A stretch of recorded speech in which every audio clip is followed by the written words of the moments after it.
Welcome back, Kings and Ducks fans, to Royally Quacked, episode 82.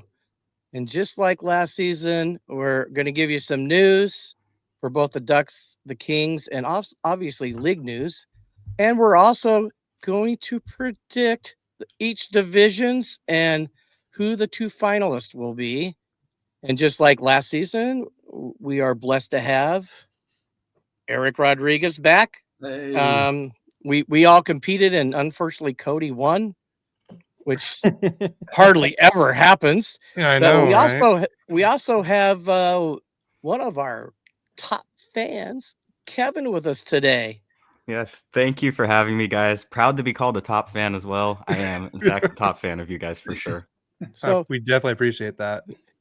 Would you like to introduce yourself completely to our fans and tell us a little about yourself? Yes, well, you can call me Kevin. I am originally from Southern California. I am from Torrance, California, to be specific. I feel like that part of LA is like the South Bay is more of like more Kings heavy. So we go hard for the Kings down there. I always went hard for the Kings. Unfortunately, I'm now probably considered an expat. I live up in a city called Bellingham in Washington. So my closest team is actually the Vancouver Canucks, unfortunately. So if you're ever at a Canucks game, you might see me there because that's what's close to me. But always repping the King. Always have a Kings hat with me or something at least, right? So love the Kings. Love your guys' pod as well. I'm a big podcast guy, so when I found out about you guys, it just fit like perfectly in my morning routine, right? You guys slotted right in, and I'm glad to have you guys every week. So thank you guys for having me. Yeah. Well, we're glad to have you back. The neat thing is we get to hear you instead of just read what your comments are on the podcast. So, and then it's been a while since Eric's been on. Anything new happening with you, Eric, before we start? No, just raising two beautiful daughters and living in Arizona these days. So just doing the autograph world outside of it. So just enjoying life for sure. What's been new with you guys? Well, you go first, Dad, since you have bigger news than I do. Yeah.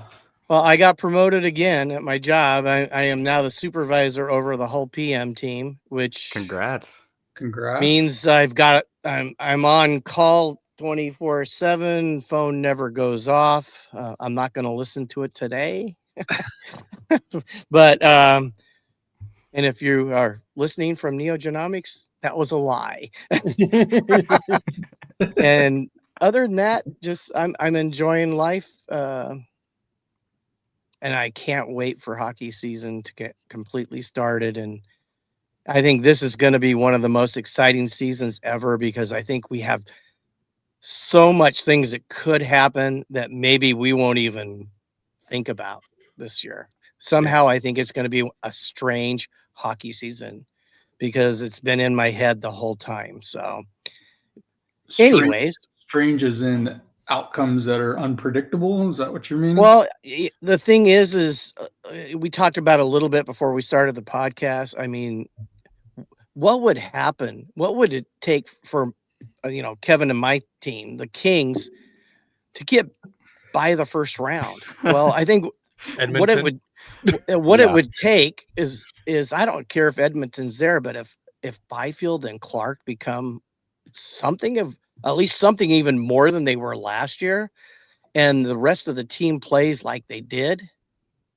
I mean, you think about it, we had them down 2-0, and it wasn't looking pretty for the Oilers, and all of a sudden, here they come. That whole thing turned around, and when you have two of the greatest, that helps. But if Byfield picks it up, he becomes close to a point a game player, and Clark gets about 50, 55 points this year, and the rest of the guys play because you're going to get some. Kempe and Kopitar are going to provide, and we have a fully healthy Drew Doughty this season, which we didn't have really at all. At all last year. Yeah. And then on the other end, I don't know if you want to pop out on this, Cody. I go, you got McTavish signed, LaCombe signed. Spoiler, right? You know. Well, to me, it's like beat them, join them, I guess, right? you know. Here's it's going to be in the news, but you can tell them how much they each made on that. But I don't know. They're awfully young and awfully talented, and if everybody realizes at least some of that talent, I think at least a minimum wild card could be in hand. It's tough when you have the Central, which has so many great teams. So Yeah. we'll get into that in a little bit. Do we want to go to Duck news first, Cody? Yeah, so let's go to Ducks news real quick, or not real quick, because there's quite a bit of news for both of us. I know I hate the thing that annoyed me about last week is I did that full rant on Verbeek not signing McTavish. I went off, and I was annoyed. The timing, and then I kid you not 2 minutes after we finished the stream, I go on Twitter. He signed, and I'm like, "Are you kidding me?" And so you just needed your inspiration. Yeah, I was like, and then I told my dad, I was like, "Hey, I'm pretty sure Verbeek listened to watched the live stream, and he's like, you know what, Cody's right. I need to sign McTavish. I need to get my shit together. Let's sign McTavish." And that's sure enough, it got done. He's here for 6 years at $7 million AAV. I'm like I said, I'm just so happy that's done. I was so annoyed that it took so long to get this contract done. I'm trying to find the exact, because I know he has like some type of no movement clause on his contract or no trade clause. I'm trying to find it. I can't remember where I put it. Yeah, that can be later, Cody. Yeah. If you can't find it right now, we can move on with that. But they're not trading him anyways. They just signed him for 6 years. Yeah. Well, not according to Frank Saravelli and the way he reports with the Ducks and everything. But like I said, happy to have our 2C for the next 6 years, at least minimum. So I'm happy about that. You know, glad to see Mac is back. That rhyme was intended. And then sure enough, this news just came literally out of nowhere on Thursday, but the Ducks signed defenseman Jackson LaCombe to an 8-year extension worth $9 million AAV, and that makes him the highest paid player in franchise history. That's just crazy. Sense. I mean, now they're committing finally to the team. Yes, it's nice to see. So here's the question. I mean, I don't know if anybody else has thought about this, but if I was Mason McTavish, it literally I had to go through hell to get $2 million less than Jackson LaCombe. And would that make possibly a little upset? Because it seems like LaCombe, you didn't even know they were negotiating, did you? We didn't even know. And all of a sudden it's boom, $9 million, $2 more million than McTavish. Listen, I know you're trying to draw strife in the. No, to me it's it's the first thing I thought. If I was McTavish, I'd have been pissed. I mean, and I'm not saying, honestly, Eric, you know I'm a hockey fan first, and I'll go to a Ducks game if they're not playing the Kings, and I'll proudly wear my Teemu Selanne jersey because he's one of my favorite players ever. So I'll go cheer them on. I don't hate them like a lot of people do. Yeah. I do only hate them when they play the Kings, which they're. Yeah, but I will tell you guys, you said it best, man. The Kings are a team to keep an eye on moving in. So I know we're talking about the Ducks right now, and we've got a split screen here of the 50-50. At the end of the day, I'm going to tell you, if Byfield performs the way that he's capable of performing, you guys are going to be a playoff team, and you're going to be a good playoff team. Because listen, the Oilers. Is the trifecta going to happen? Are we creating a dynasty in Edmonton? I don't know, but I will tell you this: this is your guys' year. We're young, and we've got a lot to gain from that. But I think in the coming years, we're a lot to talk about. So I love seeing this money. I love seeing the renovation of the old pond take me back to my Anaheim days. But yeah, you guys, it's going to be a fun season. So I think you said it best, Gary. Yeah, I mean, Okay. that's kind of how I'm feeling about like the Kings right now too, because I mean, a lot of people are judging the current Kings team and like how it's going to be going into this season based on transactions, like the going ins and the going outs that happened. And you could argue maybe the forward line is, I mean, the fourth line definitely is upgraded. You could argue that the D core is maybe slightly downgraded. The loss of Gavrikov is big. Losing Spence is, I don't know. Some people think it's not as big. I am a big Spence guy, so that hurt a lot. But I mean, Dumoulin looks a lot better than I think a lot of people anticipated, and we kind of saw that in Anaheim also. But then that's without taking into consideration the players that could potentially take a step forward, like you mentioned, Gary, right? I mean, look at Byfield. If he becomes close to a point per game player, that elevates the Kings to a whole new level. I mean, that would make him like probably the top scorer on the team, right? And then you look at guys like Clark. If he could put up 50, like you mentioned, Gary, all of a sudden, I mean, he's going to get an elevated role anyway. He's going to be playing on the second power play. I mean, hopefully playing second line. I don't know, actually. That's a little concerning because at times I'm sort of worried he's not going to get those 2D minutes. I'm worried that he might be relegated. I don't know what's going to happen. Imagine Edmonton and CC as the second pairing. That's actually terrifying, but we'll see what happens there. I don't know. No, but it's not going to happen. Yeah. I mean, I don't think so, but I'm worried. Now. Yeah. Yeah. Where does Perry fit into your guys' lines?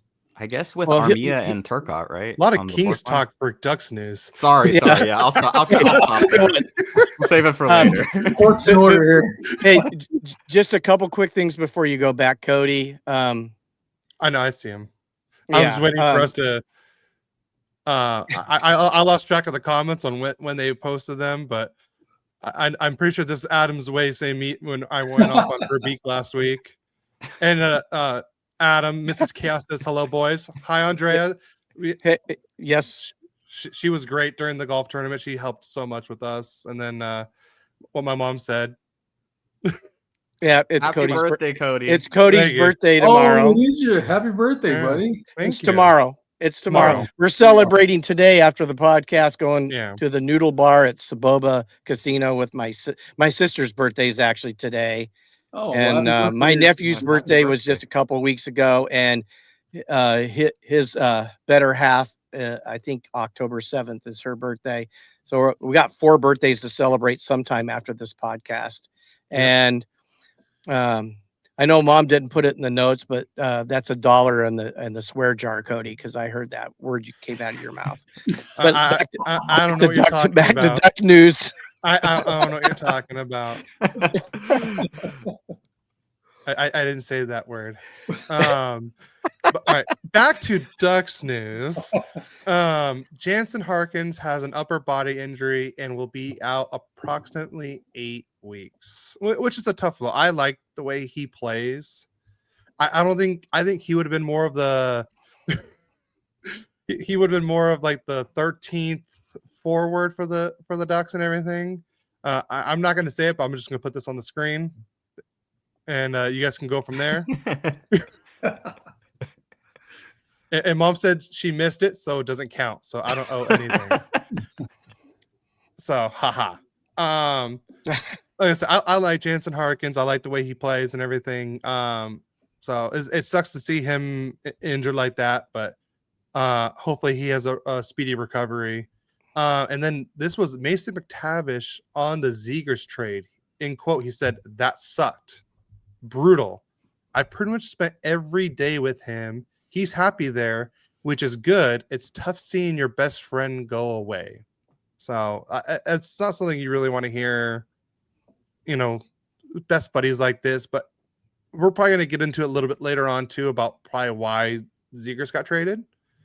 And it kind of makes more sense now. Okay. But here's the Providence head coach, Nate Lehman, on Roger McQueen. I think there will be an adjustment, but when he decides he wants to take it to the net, he's pretty unstoppable. And, someone that was injured most of last year, I think he only played like a total of like 23 games or so. And he's just now getting back into it. Now he's going to the NCAA where you're playing against bigger kids and everything, bigger boys. And the coach is already saying he's going to be pretty unstoppable. He was drafted to compete with Byfield in the future. You think that's Well, it's two big boys It's playing true. center. You know what?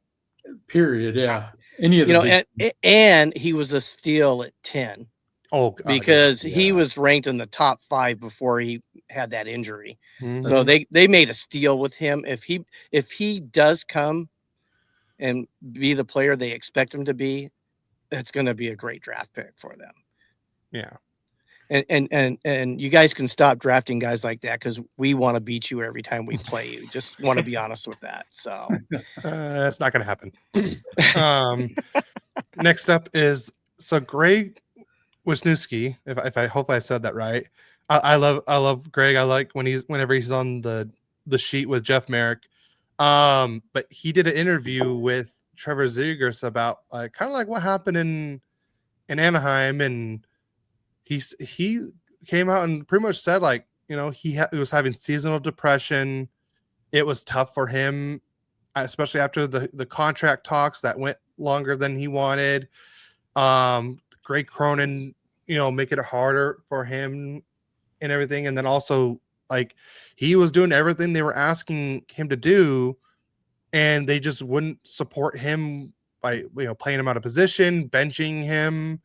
And it really got to him. And now I can kind of see why there was probably so many like rumors about him being traded, and it all kind of makes more sense now. So I hope Zegras is happy in Philadelphia. Like I said, I wasn't mad about the Ducks trading him. It was just the trade package we got back for a player like him. just so you know, this pun was intended. He's gonna fly in Philadelphia. Oh Jesus! I, And that's tell me today's I'm show. wrong. Thank you very much. I'll see you guys next week. Sound, Tell me I'm wrong. I mean, he got held back. Very talented kid. Yes. Well, I felt disappointed, even though I'm a Kings fan, because those first 2 years, I mean, if that was just the start, imagine what the peak is going to be with that kid. yeah. I understand another reason why he was traded, because they didn't see him being a 1C or a 2C. That's right. That's Carlson and that's McTavish. They figured a 3C. Most teams don't pay their 3C that kind of money that he got, and they did him a favor by trading him. Yeah. And you're right, Cody.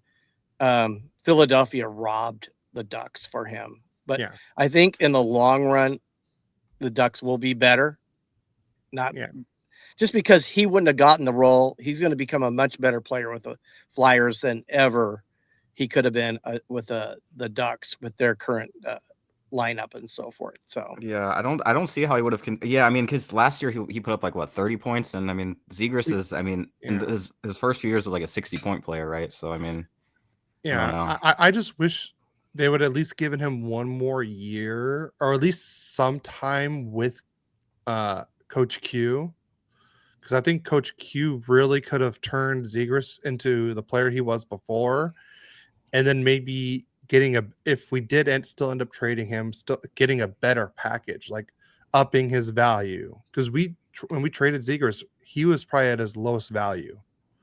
I mean, and like I said, nothing against Ryan Poehling or anything like that. I think he's going to be a great fourth line center for us, and I am excited for him to be here, but as we needed more than just Ryan Poehling and a draft pick or a couple draft picks for Trevor Zegras like that. So I wish we would have just held on to him a little bit longer, and then, you know, give him some time with Quenneville. And I mean, because Quenneville was the coach of Zegras's idol growing up, and that was Patrick Kane. So I thought that was like a perfect fit. And then they just, before he even really gets any time with Coach Q, he's gone. But Cody, question for you: when it comes to him, if you, like Gary said, if you're paying your 1 through 3C, the amount of money those three guys command, knowing that they've signed him now, like there's a logjam last year to try to get everybody on the ice, and I think everybody devalues at that situation. So I think it was a timing thing and a financial thing for sure, for the Ducks, because I mean, they were getting whatever they could get at that moment. And then they were desperate in the sense that everybody knew they were trying to offload him. No, I get that, but I still think we could have, given Zegras a chance at least to up his value. At least, maybe, like I said, maybe in the long run he wasn't going to be a Duck, but at least we could have kept him for 20, 30 games. Maybe he starts going off. Maybe he fits in better, or maybe he ups his value, and then we can get more than just fourth line center and a couple draft picks. Right. Or we could have he could have been part of a package to get a superstar back to Anaheim. Right. Well, he's on a heck of a line over there in Philly. So yeah, he is. Nichkov, yeah, those guys that's going to be a line to watch.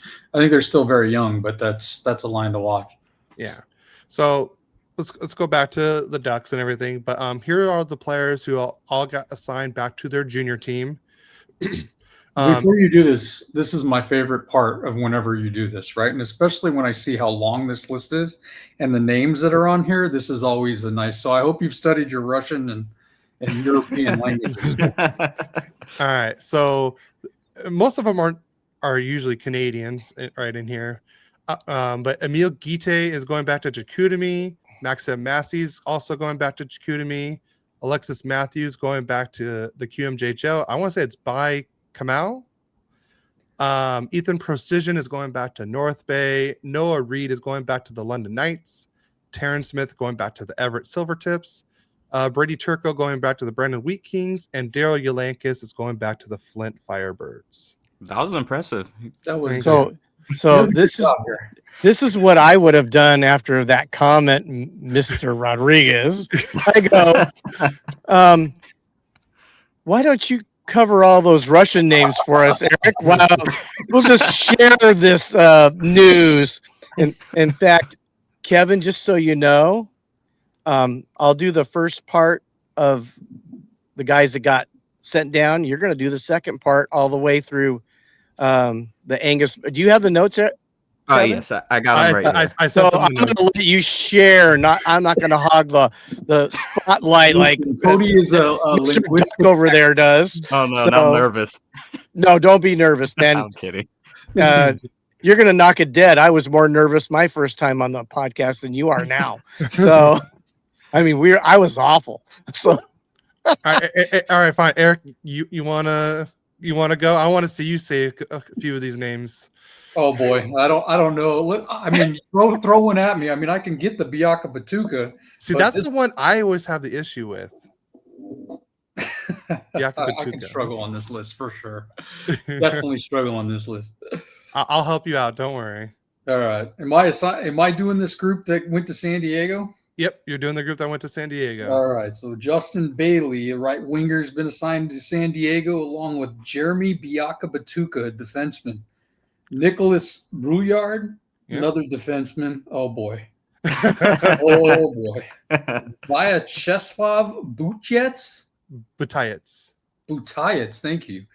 A goalie is on his way to San Diego with Judd Caulfield, the right winger. Niko Mijatovic, left winger. Sasha Postujov. The right winger is also going there. Matthew Phillips is also a right winger. Connor Smith, a defenseman. Thomas Suchanek. Close enough. I'm so glad you're my backup, man. Hey, wasn't that Mr. Own Goal? Yes, that was Mr. Own Goal. Oh, poor guy. Yeah, I know. Hey, I said I wasn't even mad. It was his first game in over a year after that long-term injury, so I'll give him the benefit of the doubt on it. He kind of shook it off pretty quick too. So he credit did. to him. Yeah, he's a professional. He Yeah. didn't bother him at all. Oh boy. Noah Warren, the defenseman. Jackson Wiebe, a right winger. Callie Klang. Nathan Gauthier. No, ask a question. So if there's no I, how is it Gauthier? All right. It's French Canadian. I missed all this. Tyson Hines, Tristan Luneau, Yegor, which I would name my son Yegor in a heartbeat, Sidorov, and Stian Solberg. Yeah, the Norwegian nightmare himself. He is, yes. And then placed on waivers, with intent to sign to San Diego was Jan Misak. I'll give you the benefit of the doubt. But we also got some more comments. Captain Chaos on here, he said Zegras should currently be the third line center for this future Stanley Cup championship team. I like that idea. Yeah. And then also Mrs. Chaos says she loves how baseball turned into hockey for us. All of us, yes. I mean, Yeah. there. You think about that. Yeah. So, Kevin, we all umpired together. Cody, Eric, myself, and Adam. You know, Okay. and that's how we all met. Oh, nice. And now we're on a podcast. That sounds like so much not fun, baseball. Kevin, The we had some people, fun yes. out on the field, man. We got to tell you, we've had some fun. And we got some stories. Oh, That's a whole nother podcast. No, you need a special episode with all these stories for sure. Yeah. Maybe we should just do a full umpire episode with Eric and Adam on here. Just stories. Oh, you know, let's do Yeah. that next off season. I love that idea. See how that just came about. Yeah. All right. And then Frankie, Pops, my dude. And then he also said, "Oh, and Cody, what's up?" Hey, Frankie, good to hear from you, buddy. He's part of our the Elite Sports and Entertainment Network that we're part of. He's a big Yankee fan. He's trying to turn us into Yankee fans. They actually made the playoffs, and our Angels are obviously already at home. You know, yeah, I'm an Angels fan too. Actually, we're both Kings and Angels fans, which probably isn't too common. Situation that the less said, the better, right? Yeah, amen. Well, Albert Pujols will be a good manager. We can break that off. That's not what I'm worried about with the Angels, but all right. But that's it for the 27 minutes of Ducks news we had. Okay, let's go on to the Kings news. All right, well, we're talking about Kings news. Let's go back to the Ducks since you rudely interrupted. Really? Okay, let's do it. So the Kings have loaned the following players to the Ontario Reign, the American Hockey League team. Kenny Connors, forward. Francisco Pinelli, forward. Jared Wright, forward. Jakub Dvorak, defenseman. Jack Millar, defenseman. Tim Rigo, defenseman. Otto Celine, defenseman. Kirill Kirsanov, defenseman. I think he's an up-and-comer, too, that guy. Eric Portillo, goalie, and Isaiah Seville, goalie. And Kevin. Yes. So as for the players that have been placed on waivers for the purpose of assignment to Ontario, that is going to be Logan Brown, forward. Martin Chromiak, forward, who looked good, by the way. Glenn Godden, forward. Cole Gutman, forward. Andre Lee, forward. Akil Thomas, forward. Taylor Ward, forward. Samuel Baldock, defenseman. Joe Hickett's defenseman. And Phoenix Copley, goaltender, who sadly is no longer with us. No longer with the Kings. He is, I don't know, that didn't come out right. He's here, but he's not with the Kings, anymore. Yeah, well, you spoiled the last bit of Kings news, but he was claimed off waivers by the Tampa Bay Lightning. We'll see if that even sticks. Yeah. I mean, I don't know why he got claimed. Well, just in case somebody gets hurt, they got a guy who's had NHL experience, and we'll see what happens. Vasilevsky's coming off an injury, so right there. Oh, but Adam says he's in for the full umpire. I'd love that. Oh, I'll be listening. That'd be so much fun. Yes, and the stories we could tell. Too bad you couldn't bring the coaches on that we've had the fun conversations with along the way. Well, you know, we've told some of the stories on the podcast. So. I just remember Gary slowing me down one time on one coach. Well, my favorite part is you getting me to my grandson being born on time with a strike zone the size of Chicago. That's it. Just swing them, boys. Did you also mention about Angus Booth there, Kevin? No, I did not get to that one yet. Okay, so he got hurt. He's out 6 to 8 weeks, almost like similar to Corey Perry. So, and he's a defenseman, probably maybe the top guy in the defensive core in the minors. So most likely at least to play for the Kings at some point this season, I would have thought anyways. Yes. So other Kings news, the LA Kings forwards, Anze Kopitar and Quentin Byfield are featured in the second season of face-off inside the NHL on Prime Video. I do believe it's episode 3. So I was actually watching it this morning because I woke up a lot earlier than I expected. Just a fair warning. The second episode, have a box of tissues with you, because that was the Johnny Gaudreau episode, and I was tearing up quite a bit watching that. But like I said, it was so great. I just started the third one. So far, they're talking about with Kopitar and Crosby in the third one. So they haven't really talked about with Quentin Byfield, so I don't know which episode he is in that one. Well, maybe he'll be in 4 then. Yeah. So with league news, Cody, you start, Eric, then I'll go, and then Kevin. So we'll each take one. Might as well use these guys while we're on. We don't want to do all the talking, do we? Yeah, we do it every week. Pretty much, yes. All right, I'll start off with the Minnesota Wild have signed superstar forward Kirill the Thrill Kaprizov to a record-breaking 8-year extension worth $17 million AAV, and that's a total of $136 million over the 8 years. That is crazy. So what is McJesus gonna get? 20? He's not going to take that much. That's if he decides. I don't think he's going to sign long term. Unless he really loves Edmonton, I think he might sign for 2 or 3 more years, maybe at 20 million. No, or maybe 18 million. He's got to get more. If he stays with Edmonton, he's not going to surpass that 17 million. He'll either be the same. Like if he does, it's not going to be by much, because I think he rather keep his AAV lower. That way, the Edmonton can build around him. But if he leaves Edmonton, he's definitely making more than the 17 million. That's what I'm thinking is going to happen. That's if he leaves. I've seen him in a Toronto shirt. I've actually heard top people. I'm sure this is all wish list now, guys. Is the Kings? Yeah. I'm going like, what dream? I could see if the Kings possibly doing it as a free agent signing. If they trade, they want everything under the sun, and you won't have anybody left to play with them. Yeah. So, anyways, okay. Let me ask you guys a question. Since Kaprizov is worth 17 million a year, would you rather have Kaprizov for 17 million, or the Hughes brothers in New Jersey at 17 million combined? Oh, easy. The Hughes. Yeah. Okay. Yeah.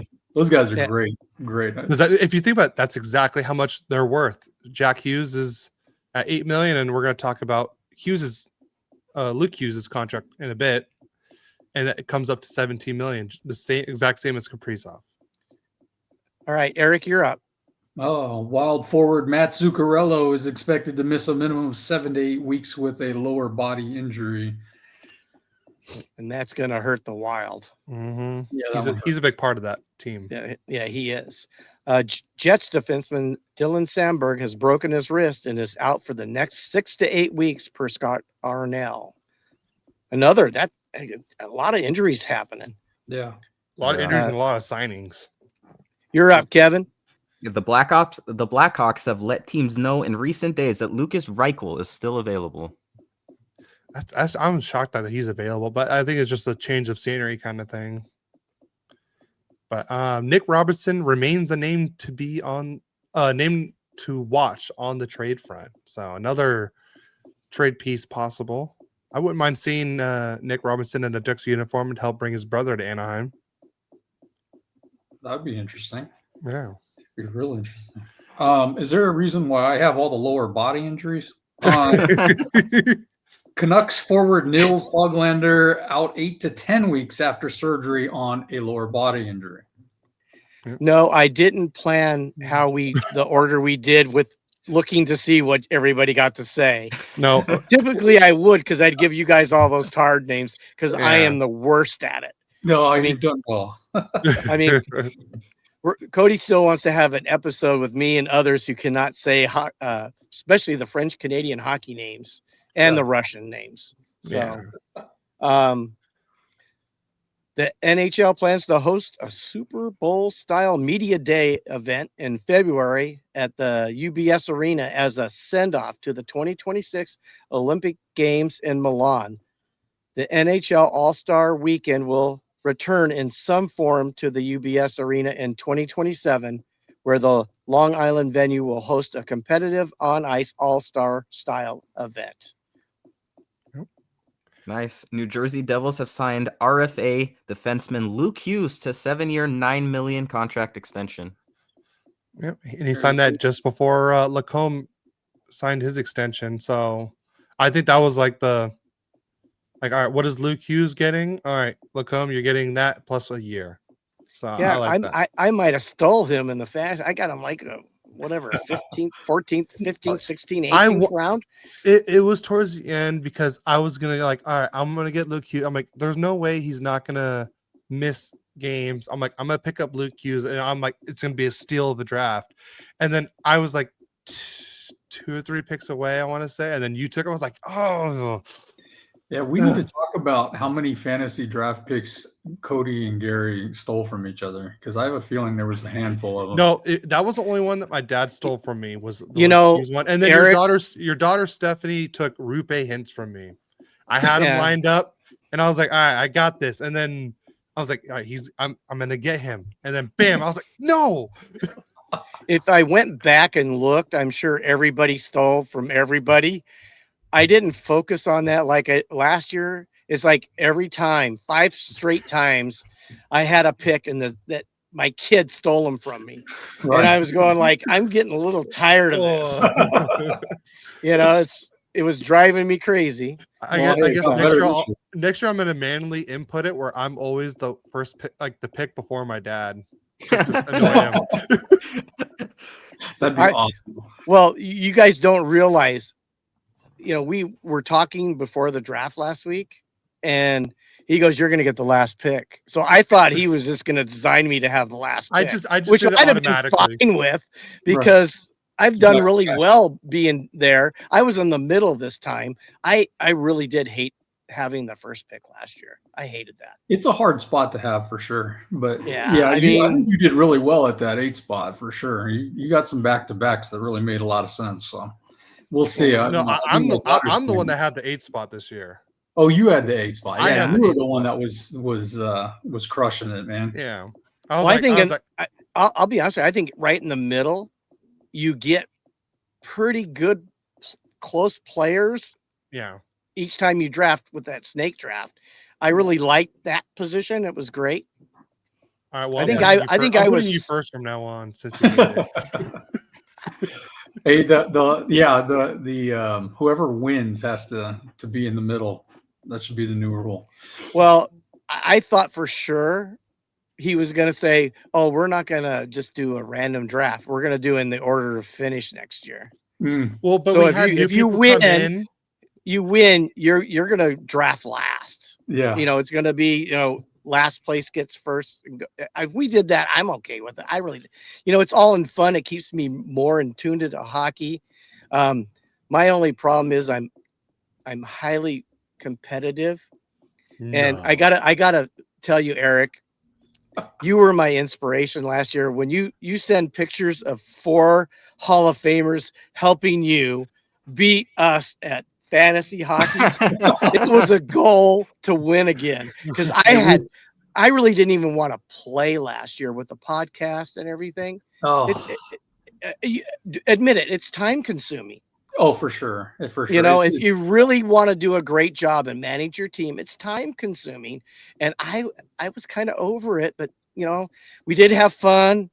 I was feeling the same way this year, but the nice thing is I think we've got people that actually care. I think we had 2 people that didn't even make a change on their team last year. Yeah, I dropped them, and then I added Kevin, I added Nicole, and Nicole seems like she's all on board too. So it's going to be a hunt this year. It's going to be fun. She's already made some moves, I think. Yeah, everyone's been making moves. I don't think I've made one move outside. I like my team, so I'm like, I'm good. I think that happened last year too, right? You had the least amount of teams. I had the least amount of waiver moves out of everyone, and by like a significant chunk. Well, the Kevin. thing is, And you like did well literally, too.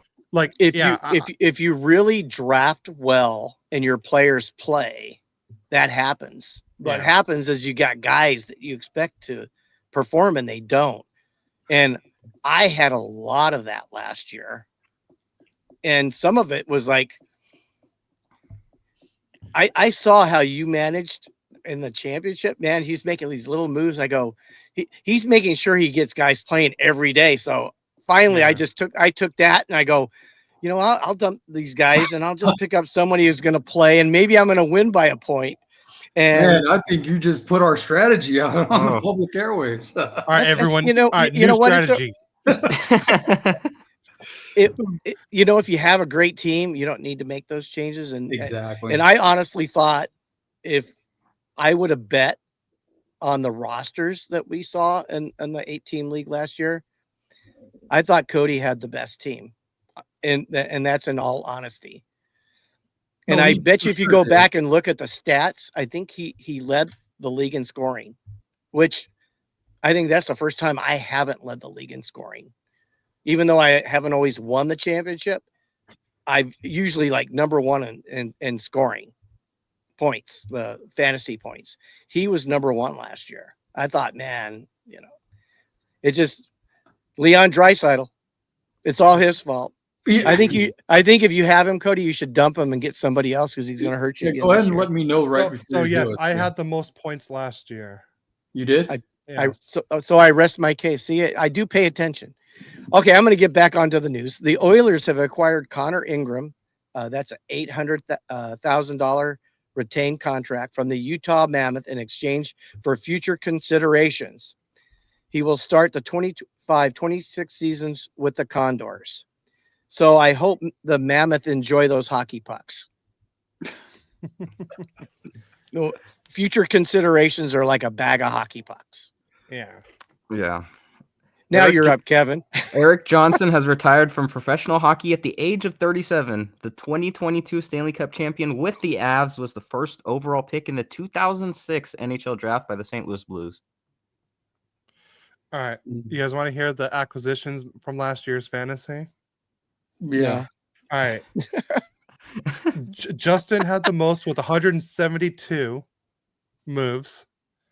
Dad, you had the second most with 164. Eric had 162. Anyone want to guess how many moves I had? 40. I I think you had mentioned it. Yeah. on an 30. older pod. 30? 30. Wow.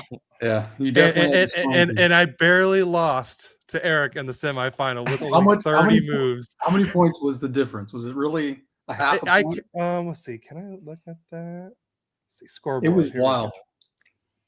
It Because I was watching that the whole night. I was literally at the end Okay, of okay. every game. I was like, Here was the final. Eric, you had 757.3. I had 755.25. So it's Oh, wow. 2.05 points. Wow. Wow. And Yeah. and this is in all honesty, you would have waxed him if I didn't tell him to. Hey, are you gonna like do anything with your team on Yeah. the Friday? Mhm. He spent 3 days where I saw that he didn't play players that were playing, so it wasn't just the Draisaitl move. Yeah. He got so busy he in the middle of a heated battle with you forgot to do his yeah, team. you would have definitely Yeah. brought it, Cody, for sure. Oh, it would yeah. have been you and your dad in that championship if I. And I would have got Oh, my yeah. ass kicked. He had the best team. Hey, there's $1 in the jar. Vicky Mom, Ketchum. tell him. Okay, so we're on the Eric Johnson one, right? No, Yeah. finish that one. Okay, Yeah, Eric just with that Johnson one. has Oh, officially what? Well, I just that's read already, it, yeah. he already did that. I'm up. Oh. The Florida Panthers have re-signed Nico Mikola to an 8-year Mikola. Mikola. We got a cola. No, Oh, Jesus to an 8-year, Christ. $5 million AAV contract extension. That was bad. I know. Hey, that Unfor- sounds like that sore throat lozenge. Yeah. Ricola. There we go. Hey, got to have fun with it. You screw it up, you just have fun with it. All right. So is it my turn again? Yes. Yeah. All right. The Calgary Flames have signed head coach Ryan Huska to a 2-year contract extension through 2028. Cool. Is it me, I guess? Yeah. Yep. TJ Oshie, this super cool guy, I love him. has joined ESPN as a studio and game analyst for the 25-26 season. He Nice. did so great during the playoffs. I loved his work and everything. I've always liked him as a player. TJ Sochi is how I remember him from the Olympics. Like I said, I'm so glad he got this gig. I think he's gonna just excel there. What a shootout expert he was. Oh yeah. All right, and then Kevin, you're up. Oh, okay. Tampa Bay quietly extended head coach John Cooper's contract without making an official announcement. The exact duration of the extension is uncertain, but he is now signed beyond the upcoming season. Which I kind of didn't want him to re-sign because I know there was rumors about him like going to Utah. Because I know him and Ryan Smith are like buddies. And can you imagine John Cooper coming to Utah and coaching over there? I think that would have been great for Utah, though. Do you notice how Cody just skipped me and went right to Kevin? Yep. But that's okay. I'll allow it. Yeah, because I want you to say the Oilers news.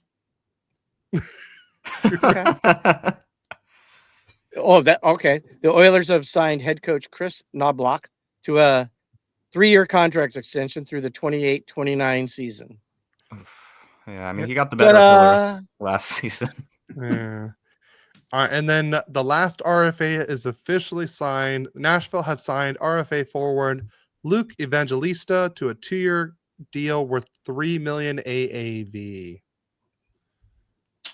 And my daughter Jessa wanted this goalie in fantasy. I said, probably not a time to select the goalie, but Justin picked him up. Minnesota Wild have signed goalie Philip Gustafsson to a 5-year, $6.8 million AAV contract extension, and his deal begins in 26 and 27, and he has a lower body injury. No, Oh God! I can imagine Eric has one of the coach extensions, and he has a lower body injury. Yeah, that is not official news. I just got a text from Eric's wife. She says he has to leave because he has a lower body injury. Oh boy! I'm gonna use that for work. All right, why aren't you coming in? I have a lower body injury. Yeah, lower body. I'm gonna be out 6 to 8 weeks. Lower body injury. Well, your mom does have a lower body injury. Yeah. Well, she's had that for. I think that's like a constant lower body injury for her. Which, I mean, me too with my knees and everything. But we're gonna do just a quick recap of all the preseason games. I know these games don't really mean anything. It's more just like how the team looks more than anything.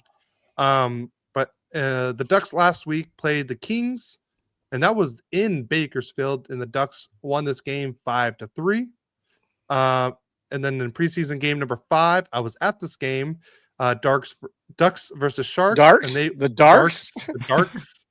Yeah, I'm trying to shorten time, all right? The Darks played, and then the D part of the Darks won 3-2. Oh, by the way, the new parking structure is free, so you don't have to pay for parking at the pond anymore. And honestly, it was pretty easy going in and out. It was just as long as you remember where you parked. Don't be like Kyle from Locked On Ducks and trying to find his car for after the game for a couple hours. A couple hours? Oh, no, he didn't say how long, but he said it was quite some time before he can find his car. Oh no, that's like so. That just Seinfeld remember episode. where you park, and like I said, it was so easy getting in and out. But then again, it was a preseason game. Wasn't really that. Adam said it's free for now. For now, we'll see.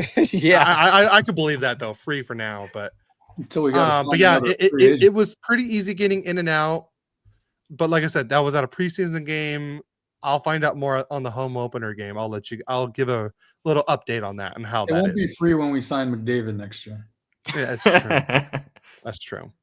And then the last preseason game was Wednesday the 1st, and the Ducks won this at the Sharks Arena 5-2. And then, Dad, you want to go over your games real quick? No, but I will just point out the last 3 games we did win them. in the Yeah. preseason. That's good momentum, right? Good momentum. And then going on to today, too. Yeah. Oh, Okay. Of course, Cody talked about this game. The Ducks beat the Kings 5-3 in Bakersfield on the Saturday last week.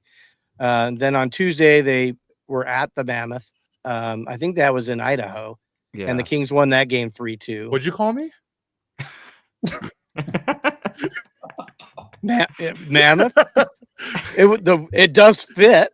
No, the Idaho part. boy. What are you? Idaho. Idaho? Idaho? Oh, God. Sorry. Where's the comment from your mom? Hey, Come on, honey. I didn't You're use disappointing me. I didn't use any of the swear jar words, okay? And then they played in Utah and lost 2-1. The Kings actually played pretty well in this game. It Yeah. just they couldn't score. So, but they weren't playing everybody anyway, so it really doesn't matter. Yeah, it's still preseason. And our upcoming games for this next week. Wow, I got 3 games. You only have 1?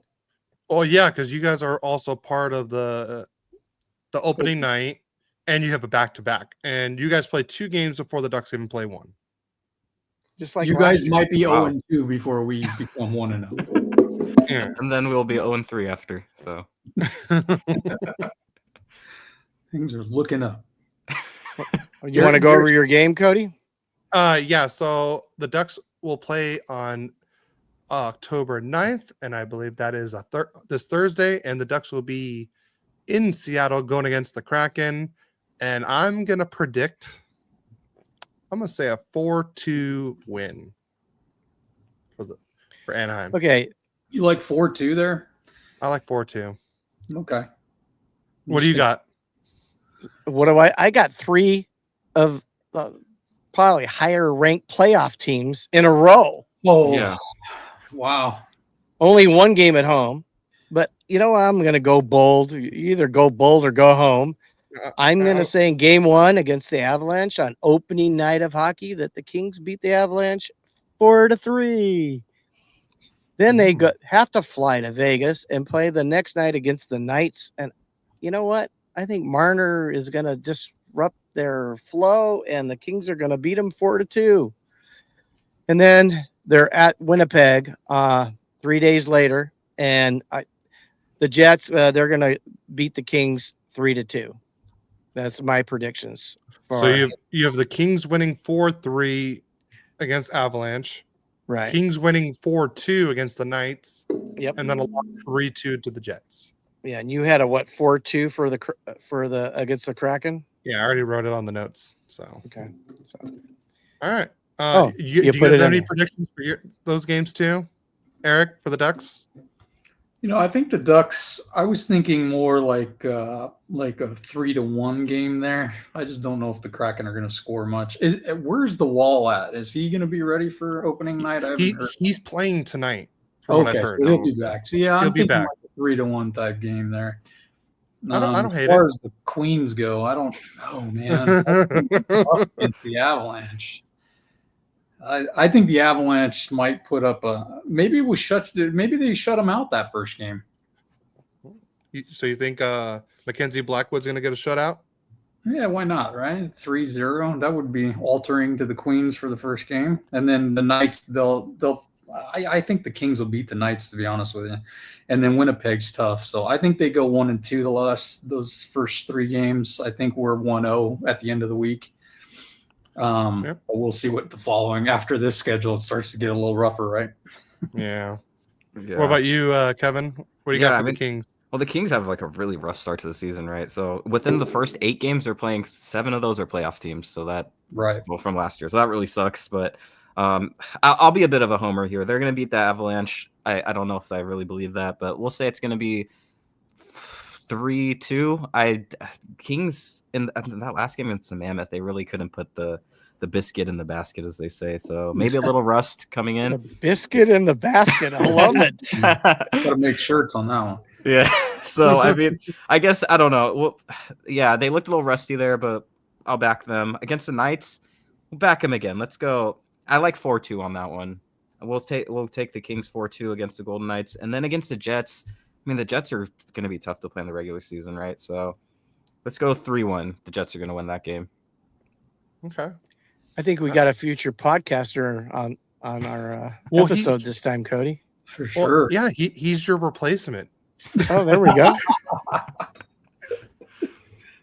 Hey, I mean, he has podcast experience. Part of the job description is you have to screw up some of the hockey names to make it funny. It's not an easy job, but somebody has to do it.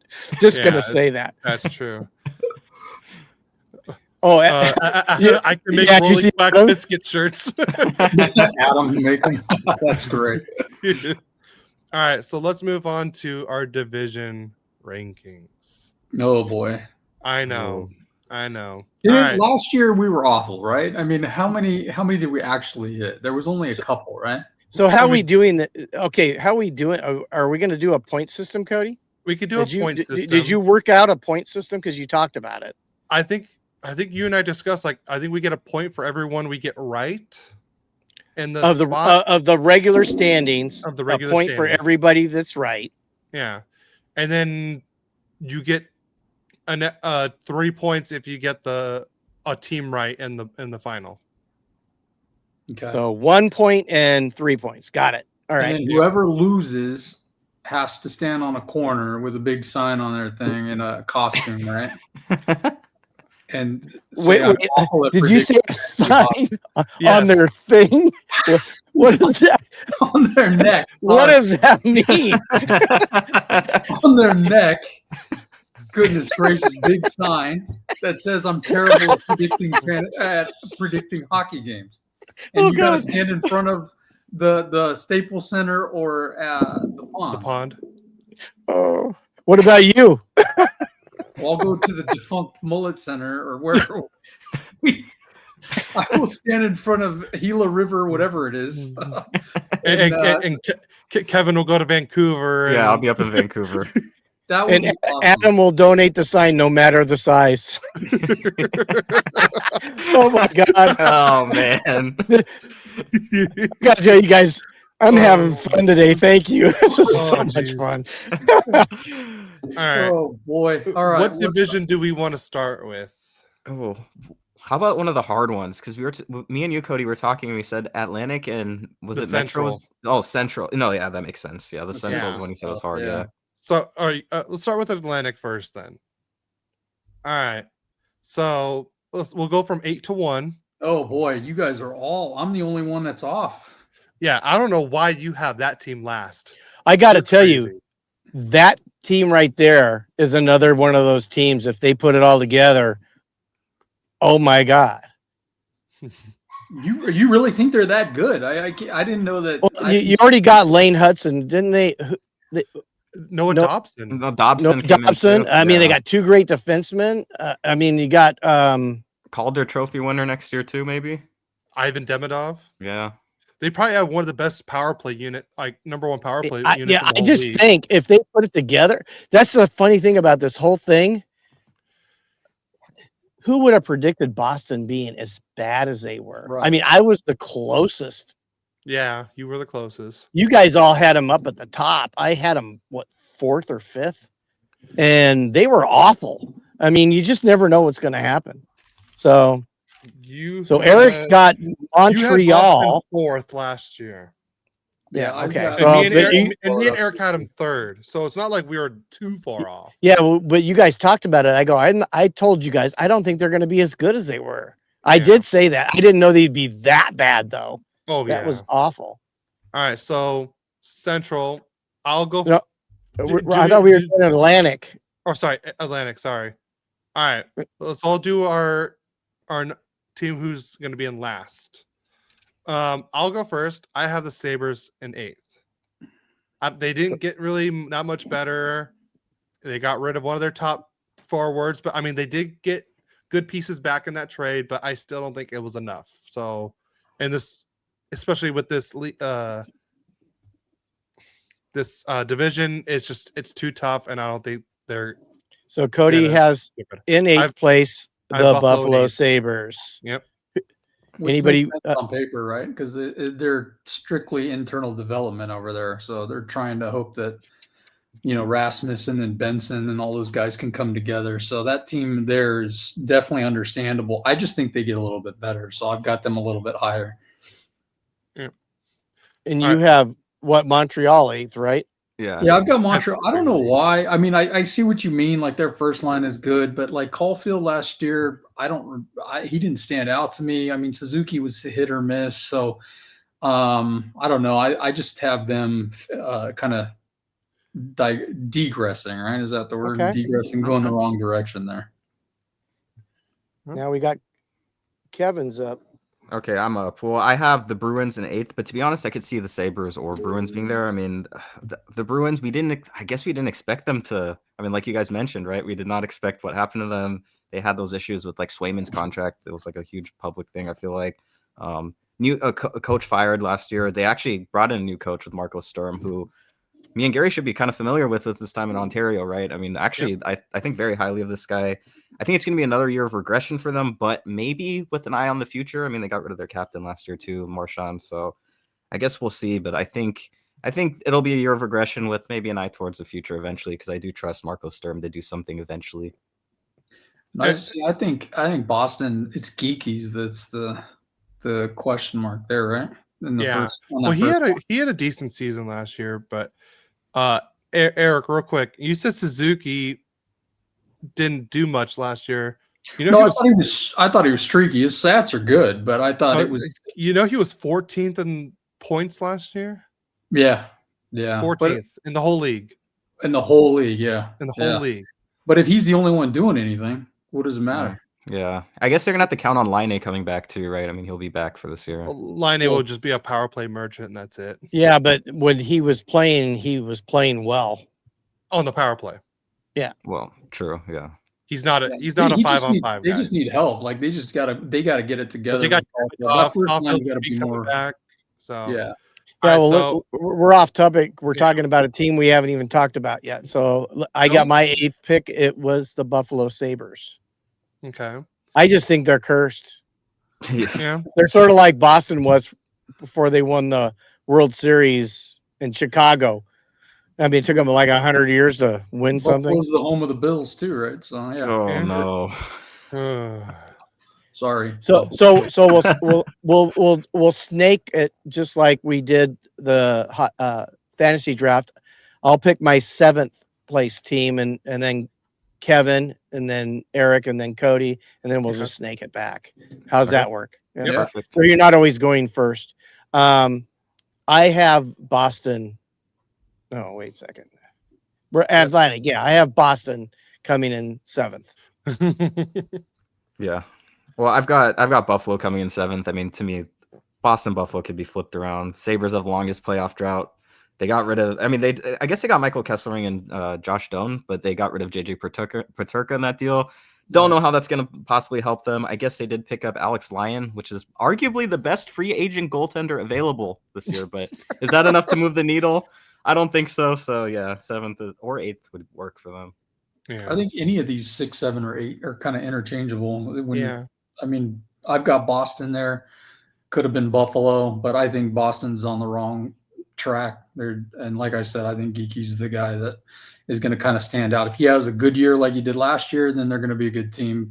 But there's some big question marks. The other thing is Swayman, I think, messed them up last year with that whole contract situation. He had some good games there, nothing to stand out. So if he has a full year, are they going to be good? Potentially, but Korpisalo, I'm not a big fan of myself in general, but he's going to have to defend the net every couple nights. So we'll see. Yep. I also got Boston at 7. So, and Eric pretty much said exactly what I was thinking. So, all right. So we'll go back the other way. 6 in the Atlantic. I have the Montreal Canadiens. Yep. And then Eric? I slid the Sabres in here, and I'm just hoping for development on that line. I mean, Tage is there. He's been there for a long time, and Dahlin, they'll do their thing. Just hoping some of these young guys come around him. But we've got a kid that his dad played here in Arizona, Shane Doan. Josh Doan sitting on their third line, so hoping maybe he'll do something for him. I know it's a long shot, but hoping that lineage will kick in. But yeah, it's a tough team. But like you said, any 6, 7, and 8 could be any of these 3 teams. Yeah. Fair. Kevin? Yeah, I'm gonna go. Well, I went Detroit with mine again. I mean, well, they've had I think looking ahead, they can look ahead and be a little optimistic, but maybe not yet. And like the Sabres, they have a really long playoff drought, right? So don't know if that's gonna come to an end now, but they do have a couple of familiar faces for both of us, right? They have Todd McClellan there, and then Gibson in goal now too. So Yeah, Right. and Gibson in goal. Yep. And I also have Detroit in the 6th place in the Atlantic. The Yzerman curse is going to go another year because they have talent there. They just don't win. I don't even know why. I mean, they got a lot of good players on the team, and they just don't seem to win. And I think Gibson's going to be injury prone once again. Even though I did pick him up in fantasy, my last goalie to pick up, but I mean, you can pretty much exchange the extra goalie at the end with just about anybody, just if you want to.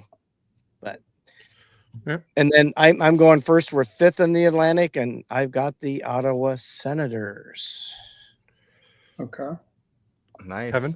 I have Montreal. I don't know. I really like the look of them in the second half of last season or towards the end of last season. They did get rid of some veteran guys, like Armia's gone now. I mean, he's on the Kings, but I don't know. That Noah Dobson coming in is I feel like that's a huge addition to them as well. I think that they're going to be right on the edge of being a wild card team. Maybe they get in. I don't know. We'll see. Eric? I've got Detroit here, and I think you're right, Gary, that Gibson probably does battle injuries, but Cam Talbot several times in fantasy came up big for me. So just in thinking, I'm like that if they are healthy, the 2 of them, that's actually a pretty good combo there in net. So I think they're, for the start of the season, I'm going to say they're a little bit underrated, but also that second line in Detroit's pretty nice with Kane and with Casper and DeBrincat. So their first and second lines aren't terrible. So I think they got a chance. Yeah, I also have Detroit. To be honest, you could flip flop 5 and 6 with me too, but I think Detroit's they have the number 1 goalie, and I think Todd McClellan's going to be there for a full year now. I think they're going to take a step up, and I think probably barely make the playoffs or barely miss. It's going to be one of the 2, but they're going to be either the last one in or the first, or pretty much the first one out. Wow. So. All right, and then number 4, I have Florida. I probably would have had them a little higher if it wasn't for the injuries. Yeah. Losing your captain for the regular season, Matthew Tkachuk isn't going to be playing till January probably. So I have Florida being a wild card team this season. I can see that. I've got Ottawa here, and that's I just think they're going to be a year better, and I think they've got the pieces. Their first line was Giroux and Stützle and Tkachuk. That's a good line. So, and Linus has always been a good goalie. I think he beat me a few times on your team, Cody, at one point last year. So probably just kind of looking at that, I like Ottawa here in the 4th spot. Nice. I was kind of thinking like you, Cody. Florida in 4th for me. I mean, they re-signed everyone they needed to, right? Bennett, Ekblad, and then Marchand as well. But then also have some serious injuries, like you mentioned, to Tkachuk, Barkov, and then also Thomas Nosek. So they are going to be missing all these guys for a significant amount of time.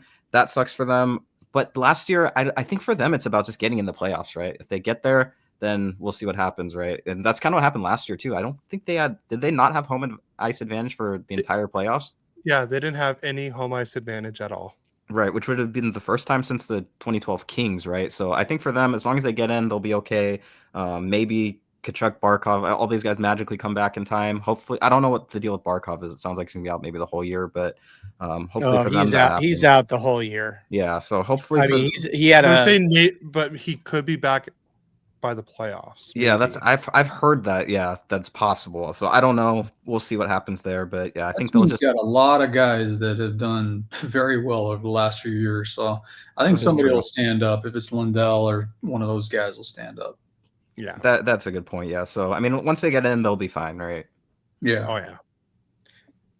Well, I have in fourth. I have the Montreal Canadiens.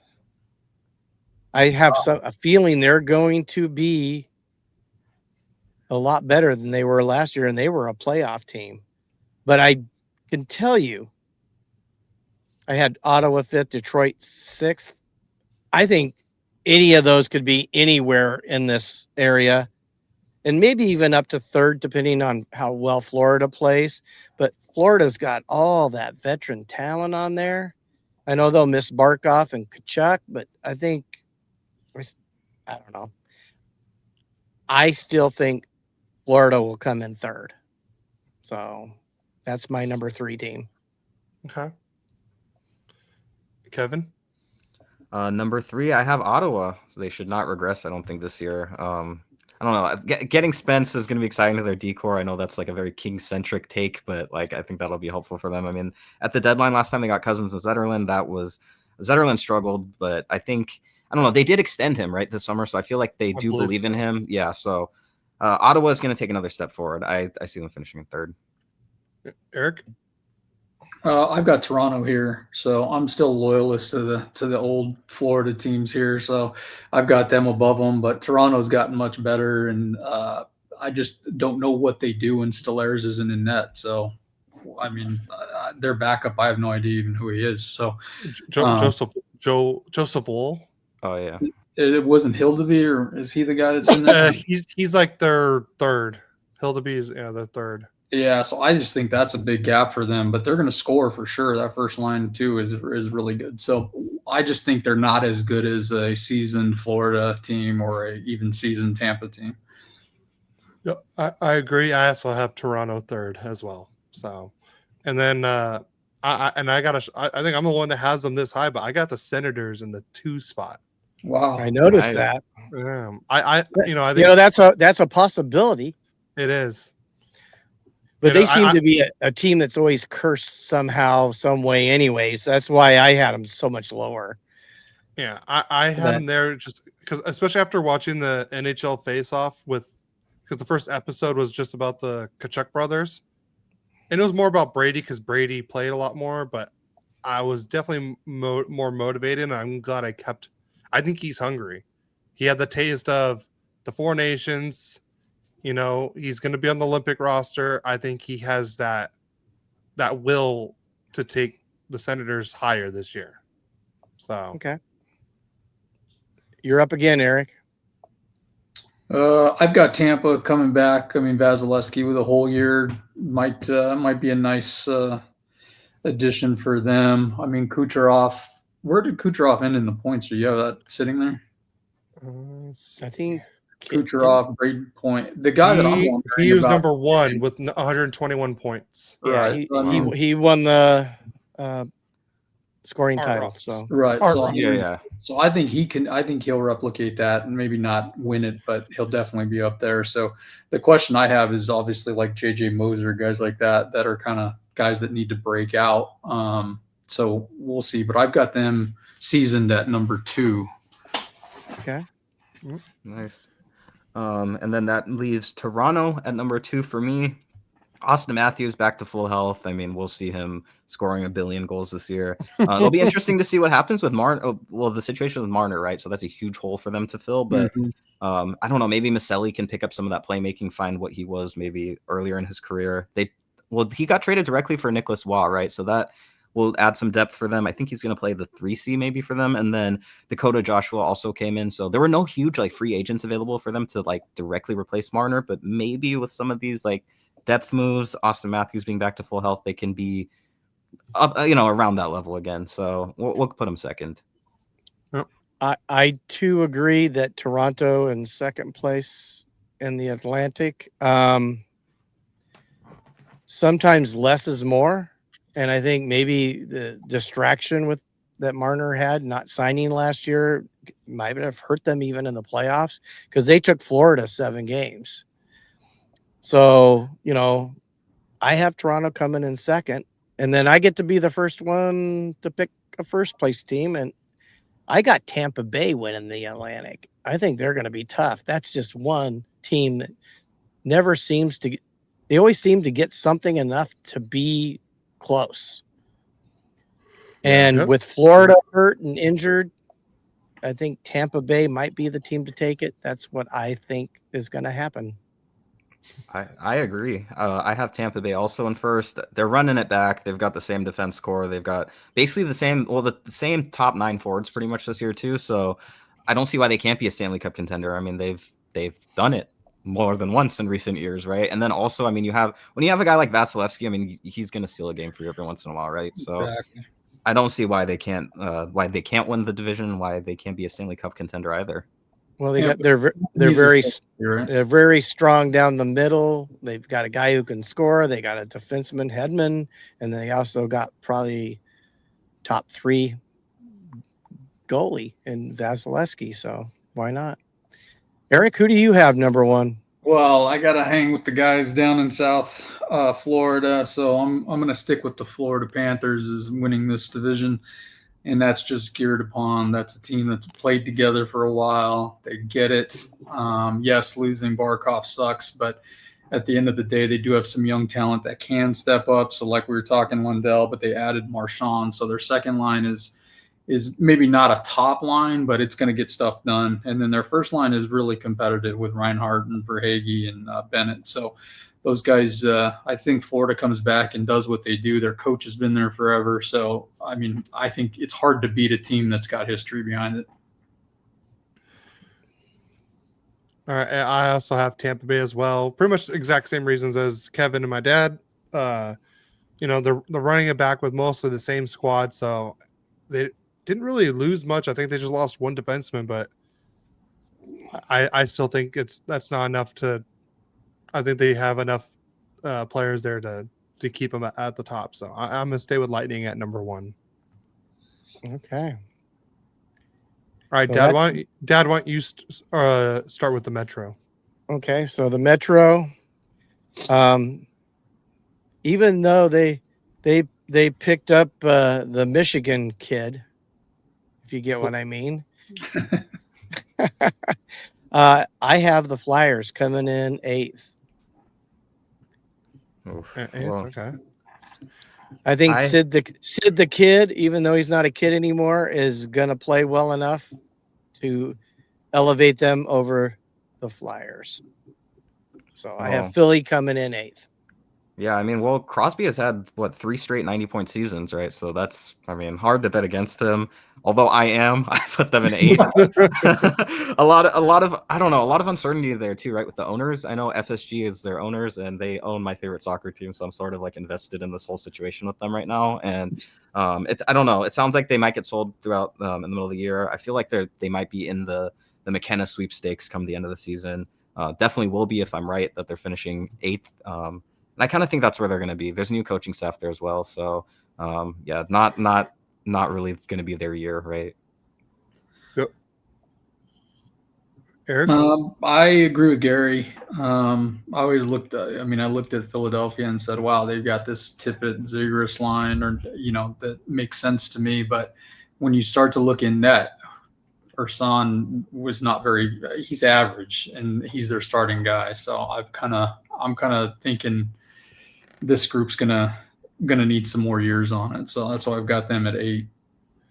I don't trust Pittsburgh's goalies one bit. Jari's been either hurt or he lets in the first shot every time. I think I swear I think he is like number 1 in NHL history to give up a goal in the first shot of the game. I want to say, I know he's up there, but and they don't really have much around him. And Malkin's already talks about trading Malkin. He's not coming back. There's always rumors about Crosby, but I know he's saying he's not leaving. But it just doesn't look good for Pittsburgh, in my opinion. And honestly, they should be the team that does stay at the bottom for their sake. I didn't know if you noticed the notes, but we have somebody wants to join our Discord, Nice. so he has to be added. So No, I think that could be just a bot person. Don't worry about it. All right. You picked number 7, Cody, in the Metro. All right. Number 7, I have the Islanders. They could, they got Schaefer, but I don't know how much he's gonna be or anything like that. I don't know if he's gonna be playing with them or not yet. So I still don't think it's gonna be enough for them to do that well. But I have them at 7th pretty much. But I think Sorokin is the only reason why they're not last place for me. I agree with you. I've got the Islanders at 7 also. I like the rookie coming up, the defenseman Schaefer, but what else is there to talk about other than Sorokin? So that's a team that needs some pieces. So I've got them at 7. Yeah, for my 7th, I have Philly. I actually feel like, I don't know, all of our choices so far they can all almost switch with each other, right? I wouldn't, at least for my prediction, I wouldn't mind it. I feel like they're all going to be in and around that same area. But yeah, I mean, they added Zegras, right? He'll be their 2C, I think. And then that helps a lot with their power play, which really it sucked, right? So that's going to help them a bit. I don't know. Hopefully Zegras gets back to like 50 plus points at least. We'll see how he does over there in Philly. I think they might. I don't know if they're going to be a lottery team necessarily, but also, I don't know. I guess they hope to see some steps forward from the younger guys, right? So Philly in 7th. Okay, so I have the state of Pennsylvania in 7th and 8th spots in the Metropolitan. I guess they need to pick it up. I got Pittsburgh. Agreed with the goalkeeping thing that Cody talked about. Jari was mediocre at best last year, unless he somehow revitalizes what he was before. I got Pittsburgh coming in 7th, and then I guess I get to be the number 1 pick on the 6th, and I have the Islanders there, one step up, I think, from you, Cody, and Eric. You guys had the Islanders 7th. I have them 6th. Yeah, I did the same. I mean, I don't know how much Schaefer will play, right? You mentioned that, Cody. Maybe he gets like a 9-game look or something. I guess we'll see what happens with that. They have Sorokin, so elite in that position at least. I guess we'll see. I can sort of see an argument being made that they can maybe sneak into the playoffs. Maybe. I think Patrick Waugh might have sort of a long leash there, though, because if things start to unravel there, you might see them trade away guys like Anders Lee and then just start to rebuild, right? So I think 6th is fine for them, but I could see them being lower or maybe even higher, maybe. Yeah, I can see that. Yeah, and I've got Pittsburgh here, and only because of Crosby. I mean, Kevin, you called it out. It's 3 90-point years in a row. It's hard to bet against that. And when you look at New York and Philly below them, in my predictions, they have nobody like that. So I'm gonna put Pittsburgh here in 6. And in 6, I have Philadelphia. I think with Zegras going there, their power play will be a little bit better. He'll match up with Michkov. And I think they'll be just a little bit better team than last year, so I have them in the 6th spot. And then we're going to move on to the 5 spot, and it looks like we all got the same answer. Well, I think the next Do we? census, yeah, on the next. Boy, we get wow. Okay. So Cody took away our airtime, guys. How do you feel about that? Well, I mean, we're already at almost an hour and a half, so I think we should probably get this going a little bit more. I have the Blue Jackets at number 5. And I guess we all do. Are we just going to go and agree on that one? Yeah. And then we're going to go. Right. I hope they do better, though, in my honest opinion. So now we're talking about the number 4 spot. Yeah. I'm leading off. I think I've got the Rangers going to make a little bit of a comeback from whatever happened to them last year, because I still think they got a lot of talent on that team. And, and one thing about the Rangers, their number 1 offensive defenseman now has one of the best defensive defenseman, at least from last year, playing with them. They got Gavrikov to play with Fox, and I think that's going to make a huge difference in how they play. I mean, because Gavrikov was just incredible with the Kings last year. So I have the Rangers in fourth. Yeah, same. I mean, they won the President's Trophy a few years back, right? So, I mean, a lot of those faces are still there. A lot of them aren't. But that being said, I mean, that top pairing, right? Adam Fox and then Vladislav Gavrikov. I mean, when you look at it, Gavrikov was probably the best free, other than Marner, of course, he was probably the best free agent available, period. And that's a huge addition for them. We saw him even wear the A in some of the preseason games, right? So that's pretty cool. You have elite goaltending there. And then one man's trash is another man's treasure, and JT Miller, right? So that's exactly. Well, they got a whole year of JT Miller, and captain. All of us JT in the Pacific, Miller. Exactly, yeah. All of us in the Pacific, we didn't like when we had to play him, right? Yeah, because he's a hell of a player, and he's going to have a little bit more of a being gelled with his teammates. I think the Rangers could be even up higher. After last year, I couldn't move them any higher than fourth. yeah. So who's Eric? who? I took New Jersey. I just thought they were on the right track. Jack Hughes full season. Jesper Bratt was a good one. And then their first line, their first power play team is pretty solid. So I'm just playing momentum there and put them at fourth. I'm gonna agree with the two Kings guys on here. I got the Rangers as well. I think they're gonna be better than last year. But I still don't think it's enough. I think they're just like a fringe wild card team at best. But with Shesterkin, that guy could probably steal 82 games a year for them. Yeah. So he's very good. He's gonna be worth that 11 million contract that he's getting a year. So who do you have at number 3, Cody? At number 3, I got the Capitals. I think last year with the whole Gretzky chase, the goal chase, and everything, they were flying high. Everything was going good for them. I mean, Logan Thompson was having a Vezina year. I'm not saying they're not going to be good, but I don't think they're going to be as good as they were last year. So, and I think last year I was the only one that thought they were going to be better than you guys did. By the way, you definitely had them higher than anybody else did. That's for sure. So, I know I didn't believe in them, and they got Dubois, and I thought Cancer went to Washington, and he wasn't Cancer. No, he's good. It was a good move for him, a good move for the Kings because Ovechkin's vodka helped watch that. Kemper was in the Vezina finals, so the both teams benefit of that's one of the most even trades I think I've seen in a long time, at least for one season. Yeah. So, but yeah, that's why I have the Capitals 3.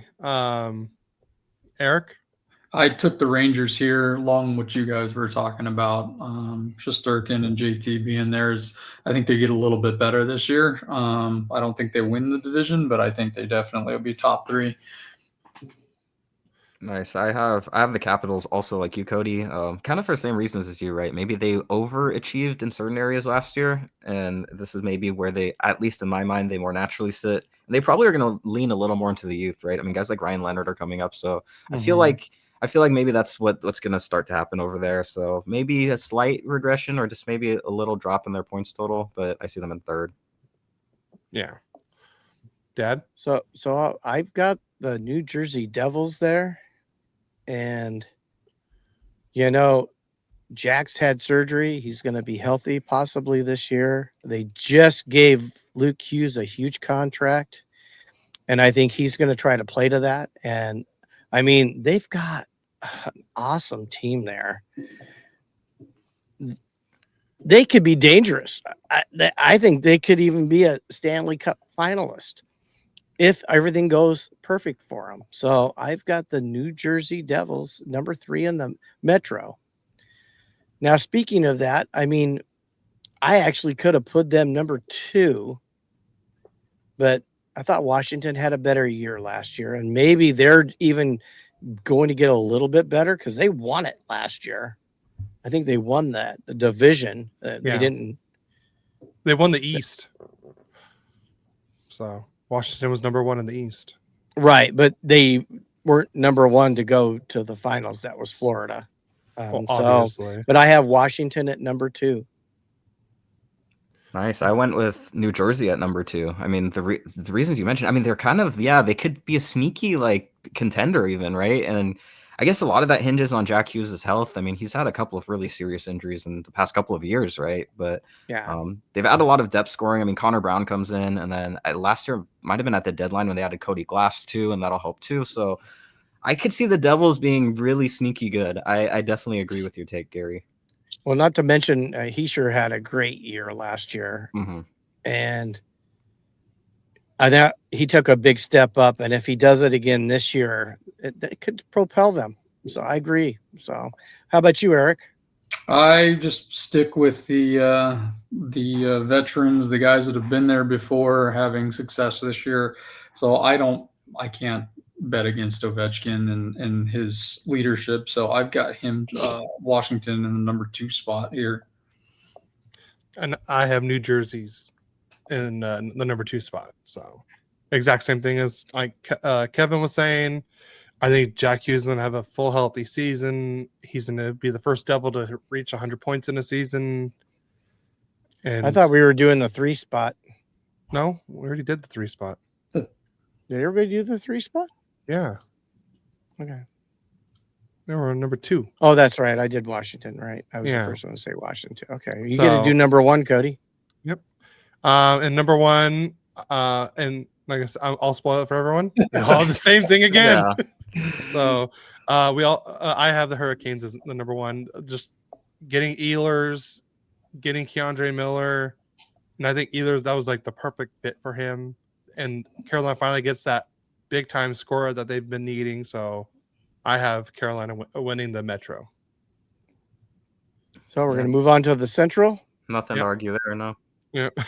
All right, and then you want to speed things up with this one too. Okay. Yeah. How we all have literally the 8 and 7 spots as the same. Okay. And the Central. Okay. So we all have Chicago 8th and Nashville 7th. Anyone want to talk about it, or you guys want to move on? We can move on with that. I mean, Chicago will be a little better. That's about it. I think Nashville will be a little better, but I don't think they're going to move up. Yeah, well, Chicago will be less old at least. Yeah, that's true. Less old. I'll start with the 6th spot. I have the Blues at number 6. I think I didn't want to put him here, but I looked at everyone above them. Like I kind of like the teams more above them more than them. And I think they just got super hot at the right moment last year, and that's what got them into the playoffs. But like I said, I wish, and I'm glad Cam Fowler got his extension there and everything too. And I think I forgot to put that in the notes now that I think about it, or unless we talked about it last week. I can't remember. But I hope the Blues do good. I've never hated them, even though the Ducks can't beat them in the regular season for some reason. But I like the teams above them a little bit more than I do the Blues. And Sammy's on the Instagram live. She's saying, loving the hat, Cody. Nice. Yeah. So, Eric, who do you got at number 6? Hey, have we ever thought about getting a Queen's hat for Gary? Like, hey, Eric, you're blinding us. Don't put your head down. You're blinding me. What's under that? Hey, so Cody, I kind of agree with you. I mean, you put the Blues there, but I put this new Mammoth team, formerly known as the Phoenix, Arizona Coyotes. I just thought they were going to be a little better than Chicago and Nashville. That's about the only reason why. So there's no real. I mean, their net is very streaky, and has always been, and then they're just very young. So. I just think they're going to play better than Chicago and Nashville. That's the only reason I've got them at 6. Okay. Kevin? That's fair. Yeah, that's fair. I'm going Blues as well at 6, though. I mean, I want to like them. I actually want to like them, but you're right. They probably did get hot towards the back end, definitely in the second half of the season. Though they didn't have Dylan Holloway in the playoffs, and they actually looked decent in the playoffs. Of course, lost in really heartbreaking, tragic fashion. But 2 point something seconds left, or 1.6 seconds left, whatever it was. yeah, I'm sure all their fans will remember that number for the rest of their lives because that was Yeah. brutal to watch. Yeah, but yeah, kind of. I guess it's kind of like what Eric said to me. They're just a little better than the other teams, so Yeah. that's where I have them. But he had Utah. Yeah, he had Utah. Well, I guess the same reasoning, but for a different team. Then we'll say. Well, I got to say, either Eric is going to be a genius or he's going to be the one guy that doesn't get it right, because I got St. Louis there too. Well, look, I've got to wear the sign. The arena is vacant, so you guys will be standing with the fan. Eric, word of opinion: don't go to Utah for the next year. So, and in fifth place, I've got Eric, your Utah Mammoth. Yep. Yeah. I just don't believe in them enough yet. I thought they had a chance and they were in the playoff hunt last year, and then just kind of melted away. Yeah, they just don't have enough depth. It's wild. It happened here. They were good, and then they would. Oh, the Wild haven't been talked about yet. No. So, Kevin, who do you have at fifth? I'm gonna agree with you. The Mammoth. I do think. I don't know. They like you said, they were in the playoff hunt at least for a good section of the season, but I don't know about them. I mean, I like their top line. If they have Gunther, Cooley, and then JJ Peterka playing together, that's actually pretty cool. But I don't know. Yeah, fifth sounds right. I think they'll be on in the playoff hunt. I don't know if they're gonna make it in necessarily. Well, they got to have Sean Dursey, ex-King, not be injured and play like he was playing when he got hurt, because he makes a difference in them offensively. So they do definitely need him to be healthy this year. And it might make a difference to where they land in the standings. So yeah, maybe I'm biased because I love Dursey, but totally agree. Yep. Yeah. So Eric, who do you have fifth? Well, let's talk about the Wild. So here I've got Rossi bouncing back now that the contract's behind him. So I think I think they're going to be better. So and then obviously signing Gustafsson just recently, they show their commitment. I think that team's going to be good. I just don't think they're going to be better than Colorado and Winnipeg. Yeah. This will probably be the craziest one, and I probably shouldn't be going to Winnipeg for the next year or so, but I have Winnipeg at number 5. Whoa. I think that's a big drop. 1 to 5. Yeah, I know it's a big drop. They lost Ehlers. They don't, and like I said, their captain Lowry's going to be out for a little bit. Taves, you don't know what you're going to get from him. You know, after him being out for 2 or 3 seasons now. And like I said, is Hellebuck going to be the same regular? I know he's been like that, but is there still enough around them to be this great team? Wow. You know, like I said, I have them still making the playoffs, but I think that they're going to take a drop off this year. Okay. You know, I think Hellebuck is probably going to, maybe might play the backup a little bit more, so that's probably going to hurt them in points a little bit too. So that way, Hellebuck's more fresh for the playoffs. So, but yeah, they lost Ehlers. That's a big scoring loss for them. So yeah. I know it's a little shocking, but that's why I have the Jets there. And then wow, but I'm looking at your picks. Let's go. Let's hear number 4. So I got Mammoth at 4. I like the moves they made. I like what they've been doing there. They're going to have some of their top draft picks, Daniel Boot and then Dmitry Simashev coming in soon too. They got Peterka. You know, they didn't have their top 4 defensemen for more than half the year. Dursey was out. Marino was out. Can you imagine if they would have had this full squad the whole time? I think Sergachev too, right? Didn't he go down for a little while? I think he went down for a little bit too. So yeah, you're right. Their defense struggled. Mm-hmm.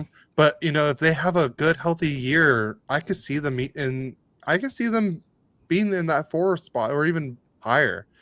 You They're know, capable for sure. yeah, Keller, looked really good after not making the 4 Nations team and wanted to prove a point. Logan Cooley's another year older.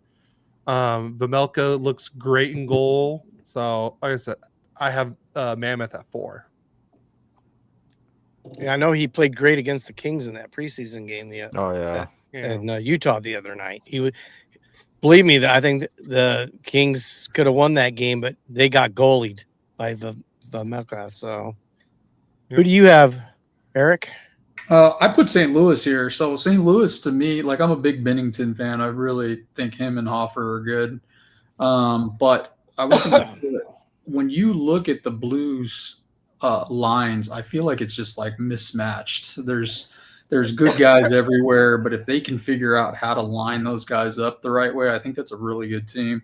So I see them kind of hanging around the playoff conversation as one of those teams that's on the bubble. So I've got St. Louis at 4, and they're not going to be as good as the top 3 teams in the division. So they're just better than the middle group in this particular division. Okay, you're up, Nice. Kev. Nice. Well, I'm gonna go with the Minnesota Wild in that one. It'll be interesting to see how they do. Right, Eriksson, Ek, Kirill are back. I mean, they only played I think less than 40 games each last year, so that's or 40 something games last year each. So they'll have them back.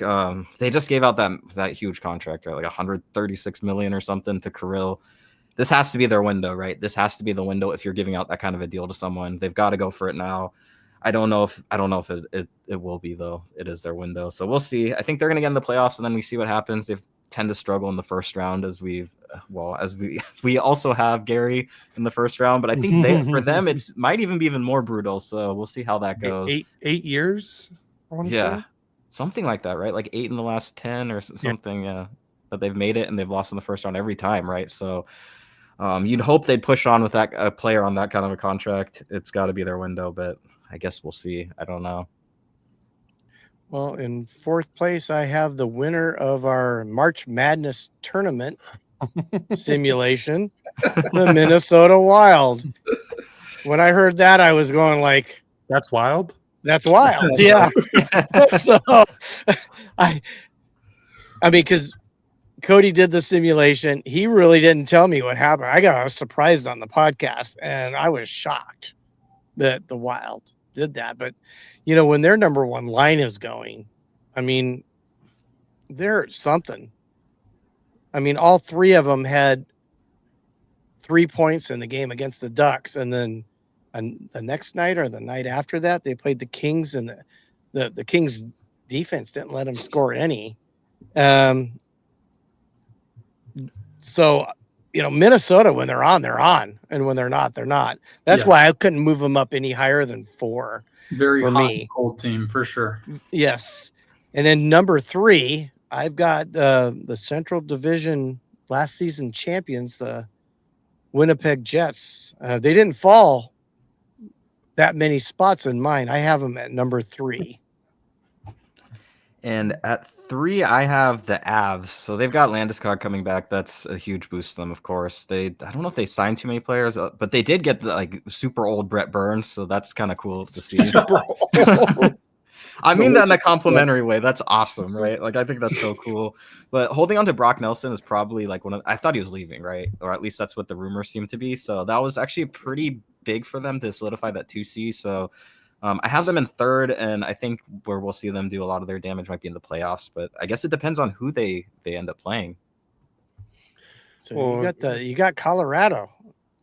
Brett Burns is very offended by your comments there, Kevin. I mean, they already have the best offensive defenseman in hockey right now. And one of the best forwards in hockey. Yeah, Yeah, exactly. Nathan McKinnon is incredible.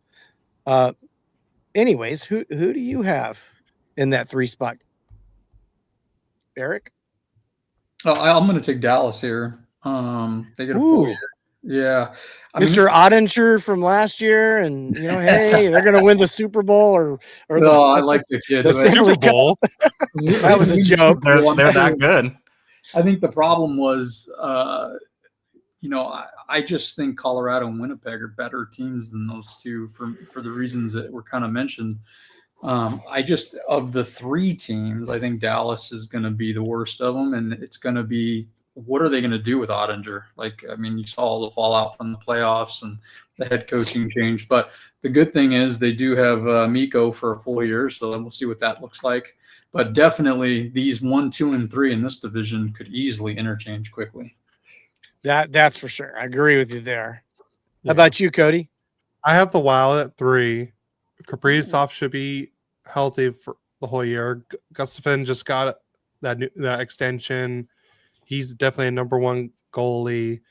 Faber in the back, Spurgeon as the captain, Eriksson Ek, and that they finally got that contract drama done with Rossi. I think this team could be a very competitive team in the Central. So I'm gonna go with the Wild at number 3. And then to lead us off at number 2, I have the Avalanche. They got Burns, they got like I said, probably the number 1 defenseman and the number 2, possibly number 1 forward in the league with McKinnon. The rhinoceros on skates, as Merrick likes to call him. And then they got their 2 goalies too, with the wood shop back there, Blackwood and Wedgwood. So right. I like their setup that they have there. So I'm gonna go with them at 2. I agree with you, Cody. I think, and then getting rid of Gorgiev was that their goalie at the start of last year. He struggled and gave up a lot of games for them. They would have been a lot better last year. So I agree. Though I don't know that the wood shop is exactly what they want, but those guys will do better than what Gorgiev gave them. And then you mentioned it best. I mean, Makar and McKinnon are hard to beat. So I've got them 2. And I agree with you guys. I guess I disagree with my fellow Kings fan on this one. I got Colorado in second place. Just because McKinnon, Makar, they're incredible, and you got to have a full year of Landeskog, and they still have Netches on the team too. Yeah. Oh, that's gonna be at least for this year. Yeah. I think he's going to blend with them even better after the trade. We're up a Rantanen 2.0 now. Oh no. All right, Kevin, who'd you have at 2? Since my dad skipped the line. So at 2, I had the Jets. I did that just because he's different. Yeah, I know. I'm just... Yeah. Well, I have the Jets at 2, but for me, it's more of the Jets I see as like this regular season team. So that's why I have them ahead of Colorado. I don't disagree with you guys and your points on Colorado. I actually think that they are probably the second best, at least in my opinion, in the division. But the Jets just seem to, I don't know, they're just going to be such a hard team to play against night after night after night over an 82-game season.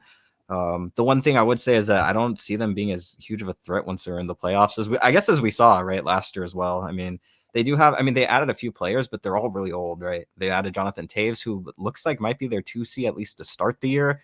That's concerning. I feel like he hasn't been playing in a while. It's been a couple years, right? And then they added guys like Gustav Nyquist and Tanner Pearson, a Kings legend, of course, but they're all old. So we'll have to see how that goes for them. I think they finished second. They'll be a tough team to play against, but come playoff time, well, hopefully Hellebuck is what we see from Hellebuck in most of the regular season, at least for their fans. So, it's funny is like a number 2, one person was different than the and the same thing with the first. Yeah. So, and since I did skip you, I will go first. For the first place team, I have the Dallas Stars. And I just think Ottinger's getting better. And they got Rantanen for the full season. I know Ben's out for a while, so that's going to hurt them. But they always seem to find a way, and they always have some guy that's coming up. I mean, that they picked up in the draft, even though they don't have a lot of high draft picks. They seem to draft really well. And I think some young guy's going to come up and cover for Ben, and they're going to come in first in the Central. I agree. And you know what? The 2C Wyatt Johnston, he's an interesting kid. If you watch him, I think he might be the guy you're talking about, Gary. Yeah, he's great. Yeah, so I mean, I agree with you. I have Stars first. DeBoer's gone. I mean, we know that he didn't like Ottinger, at least not during the playoffs. But I do like Ottinger, and they have a great. I mean, they have so many good players. Jason Robertson, Wyatt Johnston, you mentioned, Rantanen, Harley, Heiskanen, and then that's a really good team for. I think his name's Glenn Glutzen is their new coach, so he's coming back to Dallas, but now he actually has a good team, which he didn't before. They're just going to need they're probably going to need some of the younger guys, maybe like Sam Steele or something to step up, because they did lose like the Donov and Mason Marchment. So that's some depth scoring that needs to be replaced. They find a way, right? It's Dallas. I think I agree. Yeah. Well, and Dave Smith was actually a pretty good second goalie. So that team definitely can win this division. Yeah. I agree. And then I'm Eric, I'm gonna just skip because I have the exact same thing as them. I have the Stars for the exact same reason. But Eric, go ahead and. Well, I mean, I saw it all last year. Connor Hellebuck, I have Winnipeg in one. If he stays healthy, I don't think there's a better goalie in the league. So, in Cody, I mean, you benefited from having him on your team last year. I mean, the kid's amazing. So, if that net is ironclad, I can see that front line taking care of what it needs to. So I'm going to keep Winnipeg in the one spot. Okay. Now let's move on to the last division. Oh boy. The division with our teams. All right. I'll start. I got the Kraken finishing last in the Pacific. Wow. You got 3 lines of third people. Of third liners. I mean, you got McCann and Beniers, but are they gonna get you over the edge? Not really. And you got Montour in the back end, and then Decord, and then that's really about it after that. And I don't like their backup with Grubauer. Stevenson is not a 1 or 2C; he's a 3C. So, like I said, I like the pickup for Marchment, but I don't think they needed more. So I have the Kraken finishing last in the Pacific. Eric? I'm going to go with San Jose, just a young team. I like that they picked up Jeff Skinner, which is bringing that veteran presence in. But if Askarov is as good as they say he is, then he'll show it this year. But if he's as streaky as we've seen in some instances, they have nothing behind him. So I just think it's just a really young team that won't form without some more pieces. So I'd be curious at the trade deadline how aggressive they get to put the pieces they need. But let's see what Askarov does in this early part of this season. But I've got them in last. Yeah, I mean, I can't disagree there. I have the same. The Sharks, it's not about this season for them necessarily. I mean, you want to see some steps up from guys like Will Smith. Will Smith actually might have a really big year. I'm excited to see how he does. I really like him. And then, of course, Macklin Celebrini is going to do Celebrini things. It seems like all indications are he is the real deal. Yeah, San Jose is looking towards the future, right? It's not about this year for me. Well, I agree. I got San Jose there, but then again, you talk about a lot of number 1 picks that can be scary in the future. And if they grow fast enough, they could pass at least Seattle and even maybe Calgary. But we'll see what happens. But I got San Jose, number 8. And then I have Seattle at 7. Yeah, I agree. Seattle at 7 for me. Well, you already mentioned it, right, Cody? There's just a team of like third liners. I like Marchment. It's a good addition, but like that's not moving the needle, really, is it? So they're in 7th for me. They have a new coach, though. I guess maybe that's a positive. Oh boy, Cody, you ready? You want to? Nope. I'm gonna mute you for the next 2 minutes. You got the Ducks there? Oh, I just think they're so young, and you know what? For some reason, well, my gut. Oh my I think we're gonna gosh! battle the injury bug, man.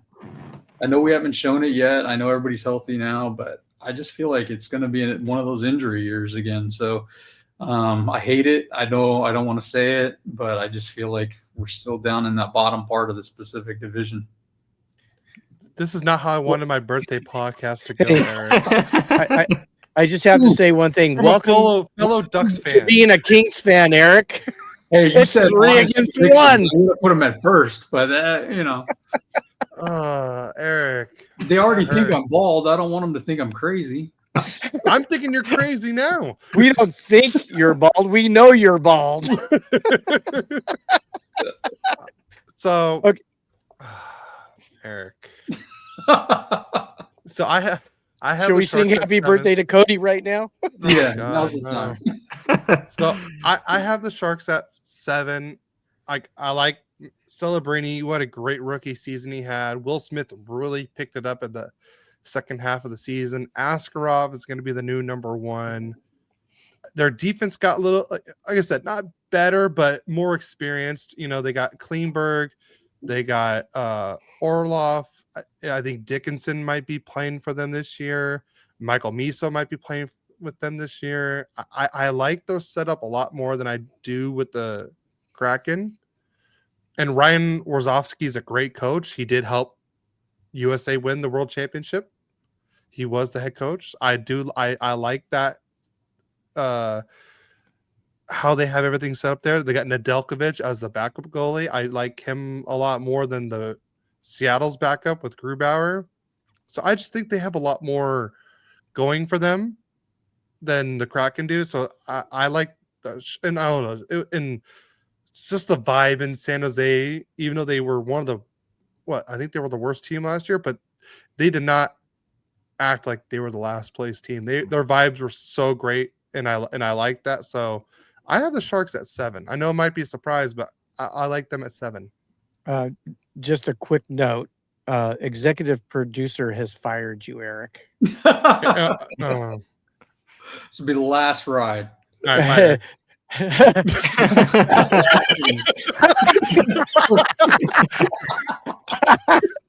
That's You know- awesome. Eric, you know who the executive producer is, don't you? No. Mama Quack. Mama Mama Quack, my wife. She goes, Eric is fired in the comments. We love it. Oh, There it is. no. That was funny. We love it. All right, for our audio listeners, if when after my mom said Eric is fired, I removed Eric for 2 seconds off the screen. Oh, I you know what brought would him have been great is to have his daughter with one of those hooks and just pull him off. Oh God. So is Stephanie or your other daughter available? Because you're since you're Sayana fired. and Jessa. Yeah. Hopefully they have better predictions than. Maybe next year you should get their predictions. That would be awesome. You know what? Yeah. I should ask them next year. Yeah. Mhm. Let's just So- hope mine will come out to be right. I could be right on everything else, but All right. this one maybe not. But Eric, I hope you're wrong. So okay, so now we're at 6, right? Actually, aren't we coming back our way? Yeah. So Or did we- since I talked about the Sharks last, Right. Yeah, So- you're on 6. so I start with 6. Yep. So I have Calgary at 6. I thought last year was kind of a bit of an anomaly for them. You know, I thought just Dustin Wolf just literally carried this team on their back to the 96 points and being a point out away from the playoffs. But I don't think they're going to live up to it. Like again, they didn't really get that much better. I mean, yeah, they have Frost and Farabee there now for the full season, but I like the teams ahead of them a lot more. And the other teams I thought got better. So I have them at 6. And then I've got Seattle at 6. Only hope. I mean, at this point, they've got so many injuries. It's not even funny. But if they were healthy, I would have them at 6. This team, we'll see when McCann, Stevenson, Dunn, Montour, everybody's hurt. I think Kakko is out also. So, I mean, if the team's healthy, it's an older team. It's got a little bit of veteran leadership. So I think you called it out. They're in goal in that team is, Grubauer and Decora, same group that they had last year, just flipped. I don't know. But Seattle, I've got them a little better than the group below. Nice. I've got Calgary. I mean, Cody, you kind of mentioned the reasons. I don't know if they really. I don't know. They were really hot last year, but I feel like a lot of that was being carried by Dustin Wolf, right? I mean, what he did was incredible, and I guess we'll hope to see more of that from him this year. But like you, I think maybe the teams ahead of them I like more, and I have more reasons to like them. So I think they're going to be 6th.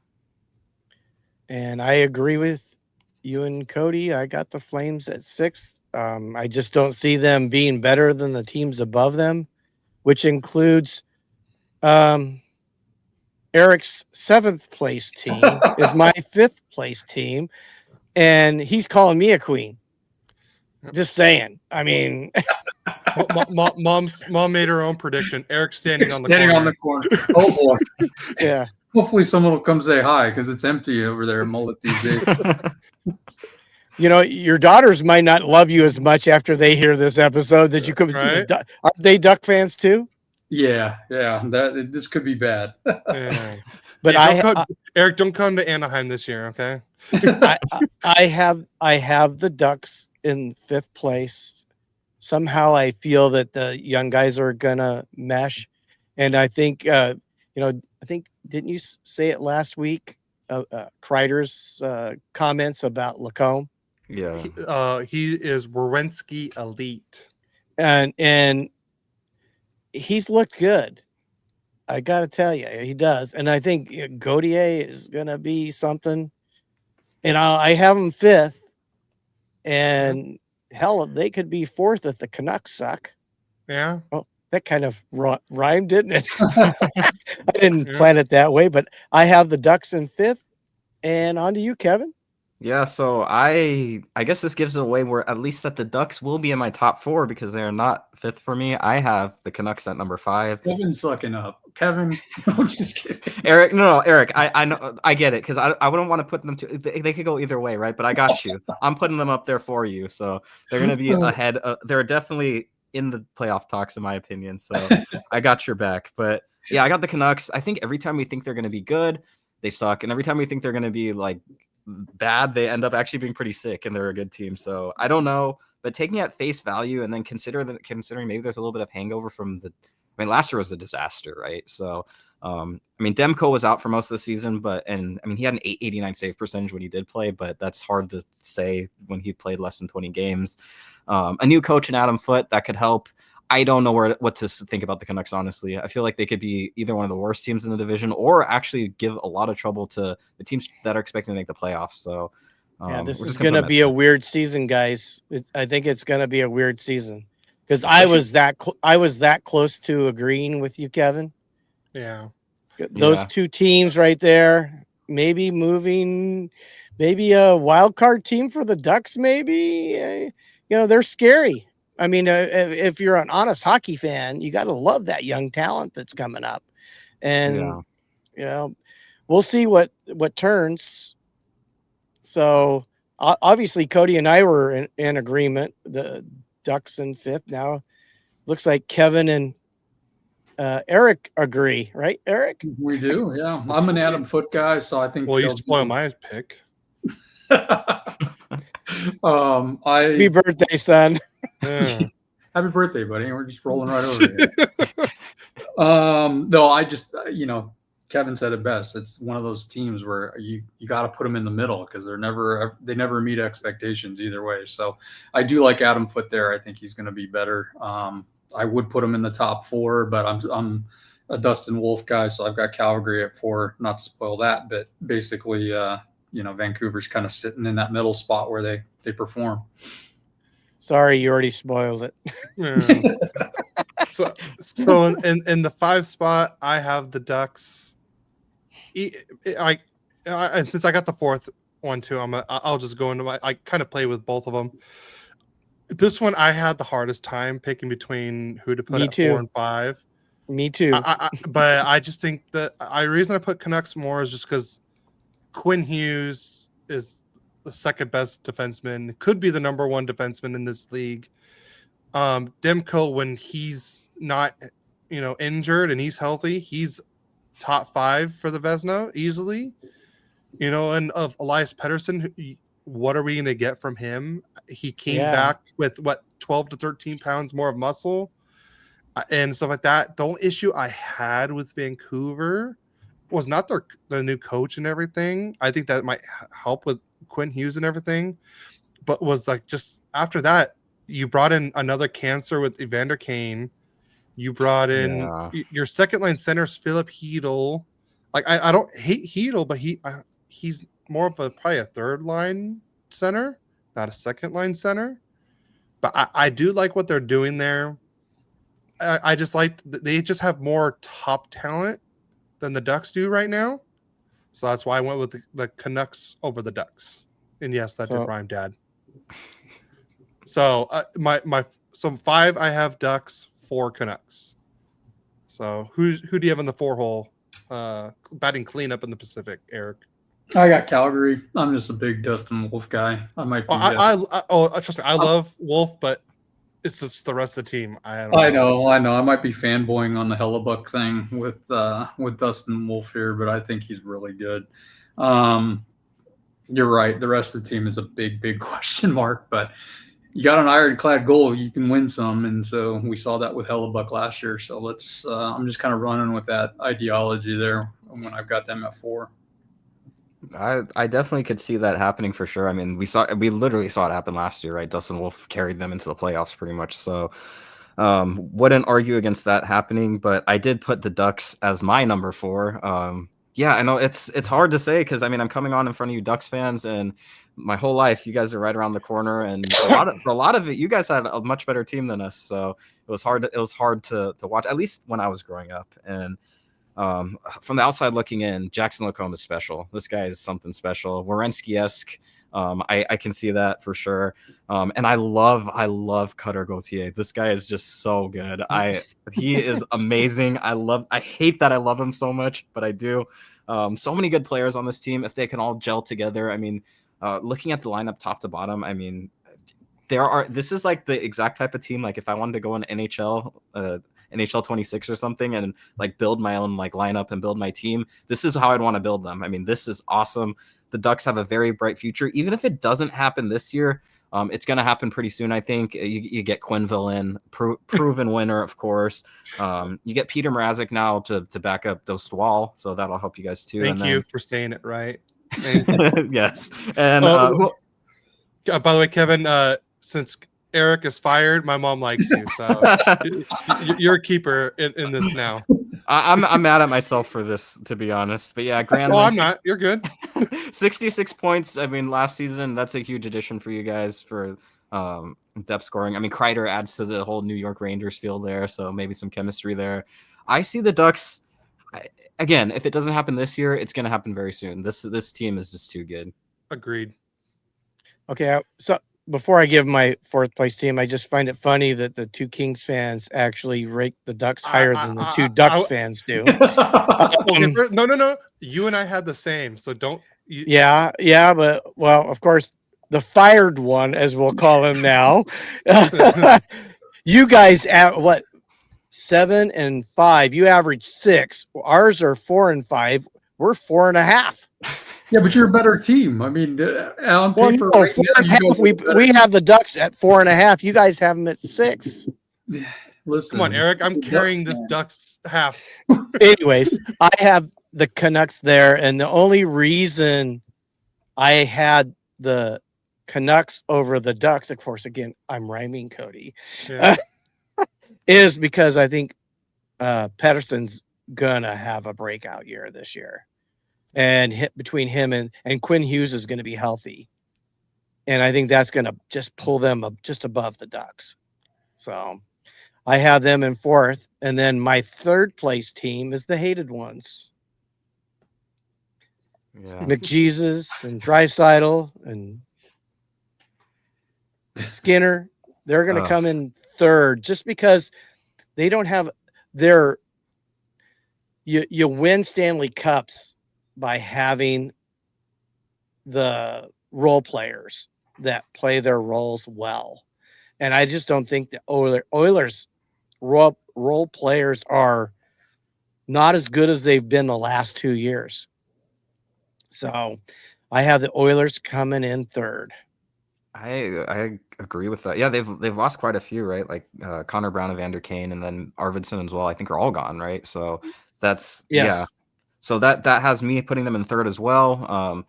For the Oilers, it's about the playoffs. Get in and then figure it out from there, right? I think they're kind of like Florida situation. Both teams that made it to the final last year, I think it's the same situation for them. And both of them, actually, in the Oilers' case, they didn't have home ice in the first round either. So I could see that happening for them again. Third sounds about right to me. And I feel like the other two that I picked are better regular season teams, maybe, or at least I see that happening this year. So for that reason, we're going Oilers in 3. Okay. And I'm going to go with the Queens. They are going to be third. I think they're a really good team. I think they're definitely somebody to talk about this year. But when you look at first, second, and third in this division, I think the net is where it gets really complicated. So I think like Darcy is good. I think Aiden Hill is good. But I really think Stuart Skinner is going to crack out of this crazy situation that he's in. So if you look at the nets on these 3 teams, I think I have Edmonton at 1 purely because of their net situation. So I've got Skinner. We hadn't got to number 1 yet. I know, but it has to explain that Darcy. Spoiler. All in favor of firing Kevin, raise their hand. I mean, Eric, not Kevin. Eric. But yeah, I mean, basically that's how I looked at it. So I've got Los Angeles at 3 here, playing it against the net situation there. So at 3, I also have the Oilers. I as much as everyone talks about how the Kings had the worst offseason pickups, which I don't think they had the best, but I don't think they had the worst. Role players. They got role players. They got better. They did it last year, and everybody picked on them, Cody. And I didn't. And it worked for them. And Yes. I think it's going to possibly work this year. You know, we'll see.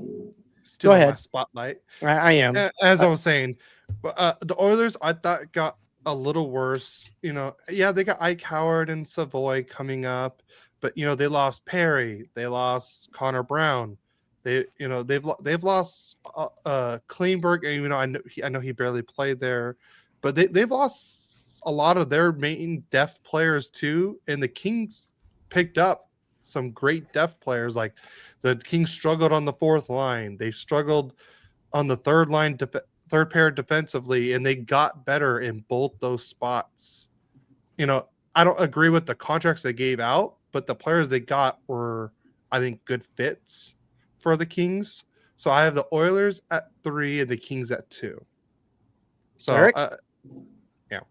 Well, I've got the Kings at 3. I've got the Knights at 2. And it goes back to the end goal. I just kind of believe in the Oilers net over the other 2 teams. But yeah, Aiden Hill is their stud, and the Schmid or whatever his name is the backup there. I mean, every couple of games you're going to have those backups in, and those could be L's for them. So you look at Skinner and Picard. I think that's just a better situation. So that's why I've got them at 2. Yeah. I've got the Kings at 2. I don't know. I was sort of thinking like Eric, I don't want to put them too high, like being a little modest. Don't want to put my team too high up. Because honestly, no, I can see that. I mean, honestly though, I feel like you guys are being too hard on Eric. The 7 is fair, because even if it doesn't happen this year, next year or the year after, definitely I could see it happening for Anaheim. So I agree. I'm with you on this one, Kevin. Sure. United. Exactly. But yeah, damn it, Kevin, we just started liking you. I'm sorry. I'm speaking what's coming from my heart, right? So, but yeah, no. The Kings. We saw everyone and their grandmother saying the Kings had the worst offseason of any team in the NHL, and honestly, I just don't see that being the case at all. It was not exciting, not the kind of thing that gets you out of your seat and you go like, yes, like this is it. But and even so, okay, let's just say that the Kings did lose some players. Gavrikov is a huge loss. Jordan Spence, you're losing a right-handed puck mover, which is something the Kings probably need. But and then you look at the additions too. The 4th line is actually playable now. Hiller clearly did not trust the 4th line last season in the playoffs. They should get minutes now if we have Perry, Armia, and then Turcotte on that line, or Perry, Armia, Hellenius. We'll see how that goes. But actually, probably Turcotte, the way his preseason has gone, to be honest. He's been great. So, I think the Kings are a better team top to bottom in that sense. And that doesn't take into consideration what you mentioned, Gary, right? The steps forward that a lot of these players will take. You mentioned Byfield, Clark as well. LaFerriere, too, could be taking a step forward. He started off really hot last year, definitely fizzled out, but imagine a full season of him being at least close to what he was at the start of the season. Could see him put up 25, close to, I don't want to say he's going to have a 30-goal season yet, but he's getting, playing on a line with Byfield and Fiala now that they've clicked. I can see him being a lot more, at least putting up a lot more points than he did last year. And then, Clark, he was just, he's been spectacular in the preseason too, right? I think that's going to be a huge addition to the Kings in terms of his step forward that he takes. He was really good against the Ducks in that first game. That one assist he had was just magical, right? I see the Kings in second and being a better team than last year. Well, I think I did find my replacement, didn't I, Cody? Uh-huh. He said a lot of the things I was going to say. Oh, I'm sorry. No, that was perfect. So I totally agree with you. The thing is a lot of people, what they don't think about is Kopitar, Kempe, they got super tired by the end of the year. They were not only on the power plays, they were on the penalty kills. And Armia is going, he had the fourth most minutes playing shorthanded of anybody in the NHL last year. So he's going to be on that number one penalty kill line. It's not going to be Kempe and Kopitar. Well, it might be Kempe. He's still young enough, but I think Kopitar is going to get a lot more rest on the penalty kill, which could mean he could be super dangerous offensively, even at his advanced age of 38.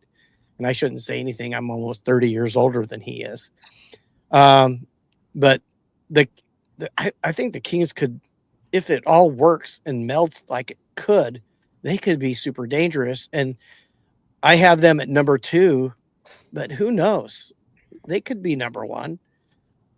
I will give my spoiler because obviously in a lot of these categories, a lot of us have agreed. I've got the Vegas Knights. They picked up the biggest free agent in hockey last year in Mitch Marner. Now, I'm assuming he will meld incredibly well with Jack Eichel if they re-sign him, because he's going to be a pending free agent for next year, and he's looking for the contract just like McJesus is, and he's going to get a big raise. I have the Knights number 1. Agreed. Knights number 1. Marner, Eichel. That's I don't want to say all the great things that there is to say about Vegas because I don't like them, but there are a ton of great things to say about them. They're too good, right? They're gonna be in first, in my opinion. Agreed. I'm with you guys. Eric. Oh, Eric already gave it away. His. Yeah, I have to go. He blew 3, 2, and 1 all at one time. Oh. I got the Oilers in 1, and that's only because they've been there, they've done it. It's hard to go against a winning philosophy. So I got to give credit to that. I do see what you're talking about in Vegas. I think they're going to be really, really good. Actually, I have them winning the Stanley Cup this year, but at the end of the day, I think the Oilers will win the division. Okay, so now I'll we have predict our now that the Knights go out to get a better backup goalie. Well, they already did. Well, I think it'd be better than this guy. Okay. All right, so let's do our Stanley Cup final predictions. Oh boy, Dad, you go first. Okay, it's go big or go home. I originally thought the Knights, but they cheat, so I'm not going to pick them this year. And I know I'm going to get in trouble, but that's okay. It won't last that long. I can take it. I think Carolina they're ready. Florida being injured. Honestly, if Florida was 100% healthy, I would have said Florida again.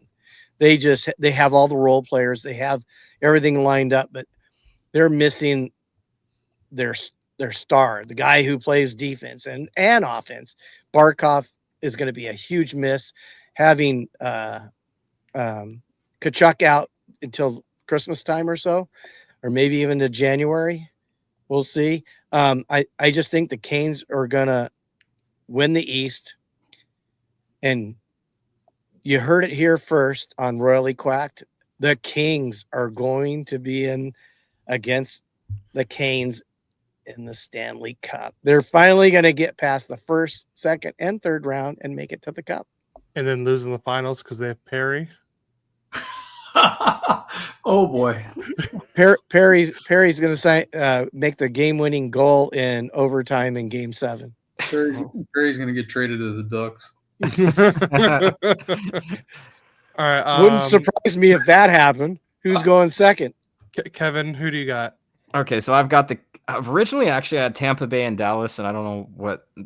So I could see either of those teams doing it as well for sure. But yeah, I don't know. Something in my heart said the Canes. I think this is the year that they do it. Ehlers added. I mean, that's what they needed, right? They needed a goal scoring winger in their top six, right? And that's what they got. He's amazing, and he was basically a point per game player without being that guy. So last season, so that's pretty cool. Going to be playing with Jarvis and Aho. That's an insane top line there. And then you have Stankoven and Svechnikov on the second line. Svechnikov, I mean, he's almost a point per game player in the playoffs the last 2 years. So expecting big things from him again in the playoffs. I mean, they're really deep up as far as their forwards are concerned and on the blue line. So I see this team really, I don't know. I really see them pushing on and actually doing it. And Nikishin will have a full season now there too. So their defense is faster and younger. I can totally see them doing it. And then the other side of it is Vegas, who unfortunately I see going all the way as well. They're just too good. And I again don't want to say all the things that are great about them because there's too many great things to say. They always find a way. And like you mentioned, Gary, they're cheaters. So even if they can't find a way, they will find a way. So no, I'm kidding. But yeah, I mean, either way, I do see it being Vegas and Carolina in the final. Okay, Eric. And I've got the Lightning coming in. I hear you on the Carolina thing, but I think a healthy Lightning team. They historically are good. They've got a lot of, Kucherov and Vasilevsky's the one that if he can stay healthy, he can be the best goaltender in the league too. So I think they've got the makeup on paper right now, and if they stay healthy all year, they'll be there at the end. And then the Knights, I think, Gary, you said it best. They went out and got the best free agent. I think they have some gaps they've got to fill. If they're healthy all year long, I think you got the Knights and Lightning in the Stanley Cup this year. And I had a different one before, but I wanted to be a lot different than everybody. I have the Devils and Stars in mind. I feel like the Devils, this is their year, a full year of healthy Jack Hughes. They have their goaltending. They're pretty stacked defensively. I like their full team, and the Stars, a full year of Rantanen there. Robertson is going to probably try to prove something because he didn't make the Four Nations team, so you probably want to try to prove something to make the Olympic team. Same with Ottinger. He probably wants to prove that he's the number one USA starter. So I think this is the year the Stars finally get past that Western Conference final and get there. I don't know who's going to win between these two, but those are my two that I'm picking. Well, we didn't actually have to pick a winner this time. No, we will have, when we get into playoff time, we'll have who the teams are. We'll probably maybe have the same group, try to make predictions again. It was awesome, but I have a question that I want everyone to answer. Who's going to score more points, Celebrini or Bedard? That's the final question of the podcast. Who's going to score more points, Celebrini or Bedard this year? It's Celebrini. Yeah, I agree. There's more around him. I agree with your guys' points. I'm biased on this. I just love Bedard. I actually really think Celebrini is more likely to get more points, but I'm gonna back Bedard. He's my guy. I love this guy. Yeah. I truly believe in Celebrini too, Kevin. Hopefully we're right and you're wrong, but that's okay. I do call them the Chicago Bedards, anyways. I do not call the Sharks the Celebrinis, though. So, but anyways. interesting thought. We'll see what happens this season on that at the end, and we can go back, listen to this one, and see who we predicted to win that. So, does anybody have anything else? No, I think we covered everybody, right? Yeah. So Cody's going to probably take us out, guys. Don't leave. Oh yeah. So before we leave, please don't forget to follow and subscribe to us on YouTube here or in Twitch. That way you can always watch a live stream. We'd really appreciate it. You know, if you get that like spike going too. I know Adam likes to usually put that in the comments. But let's try to get more likes on these videos for us. It would really help us out. Don't forget to go on all the podcast platforms. We're on everywhere. Leave a review and a rating. And we actually got a new review. We got a 5-star, and the title says "Quack," and it says "Great podcast with great people. All the news you need on the Ducks and Kings." Gross. These guys have a lot of fun, and I'm glad I can call them friends. And that was from Chris from Late Arrivals. Thank you so much, Chris. Yeah, I love them over there. They've been great supporters of ours, and They really have. I was actually listening to them on the way home last night. So they're funny. Oh yeah, they're hilarious. Like I said, the reviews and the ratings really help us out a lot too. Follow us on all social media at Royally Quacked. And like I said, if you have any questions or comments, feel free to direct message us. We're here for you guys. We love the game. We love to talk about it. So we met some great people along the way. We got Kevin here. Sadly, we already knew Eric. You did. So, but like I said, just all the people we've met along the way here, it's been so amazing. Just the podcast friends we've all made and the connections we've made throughout since we've started this.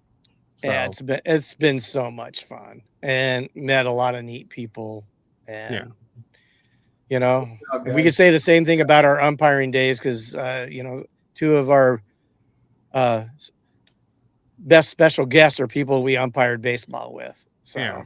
and we're definitely having fun with it. So yep.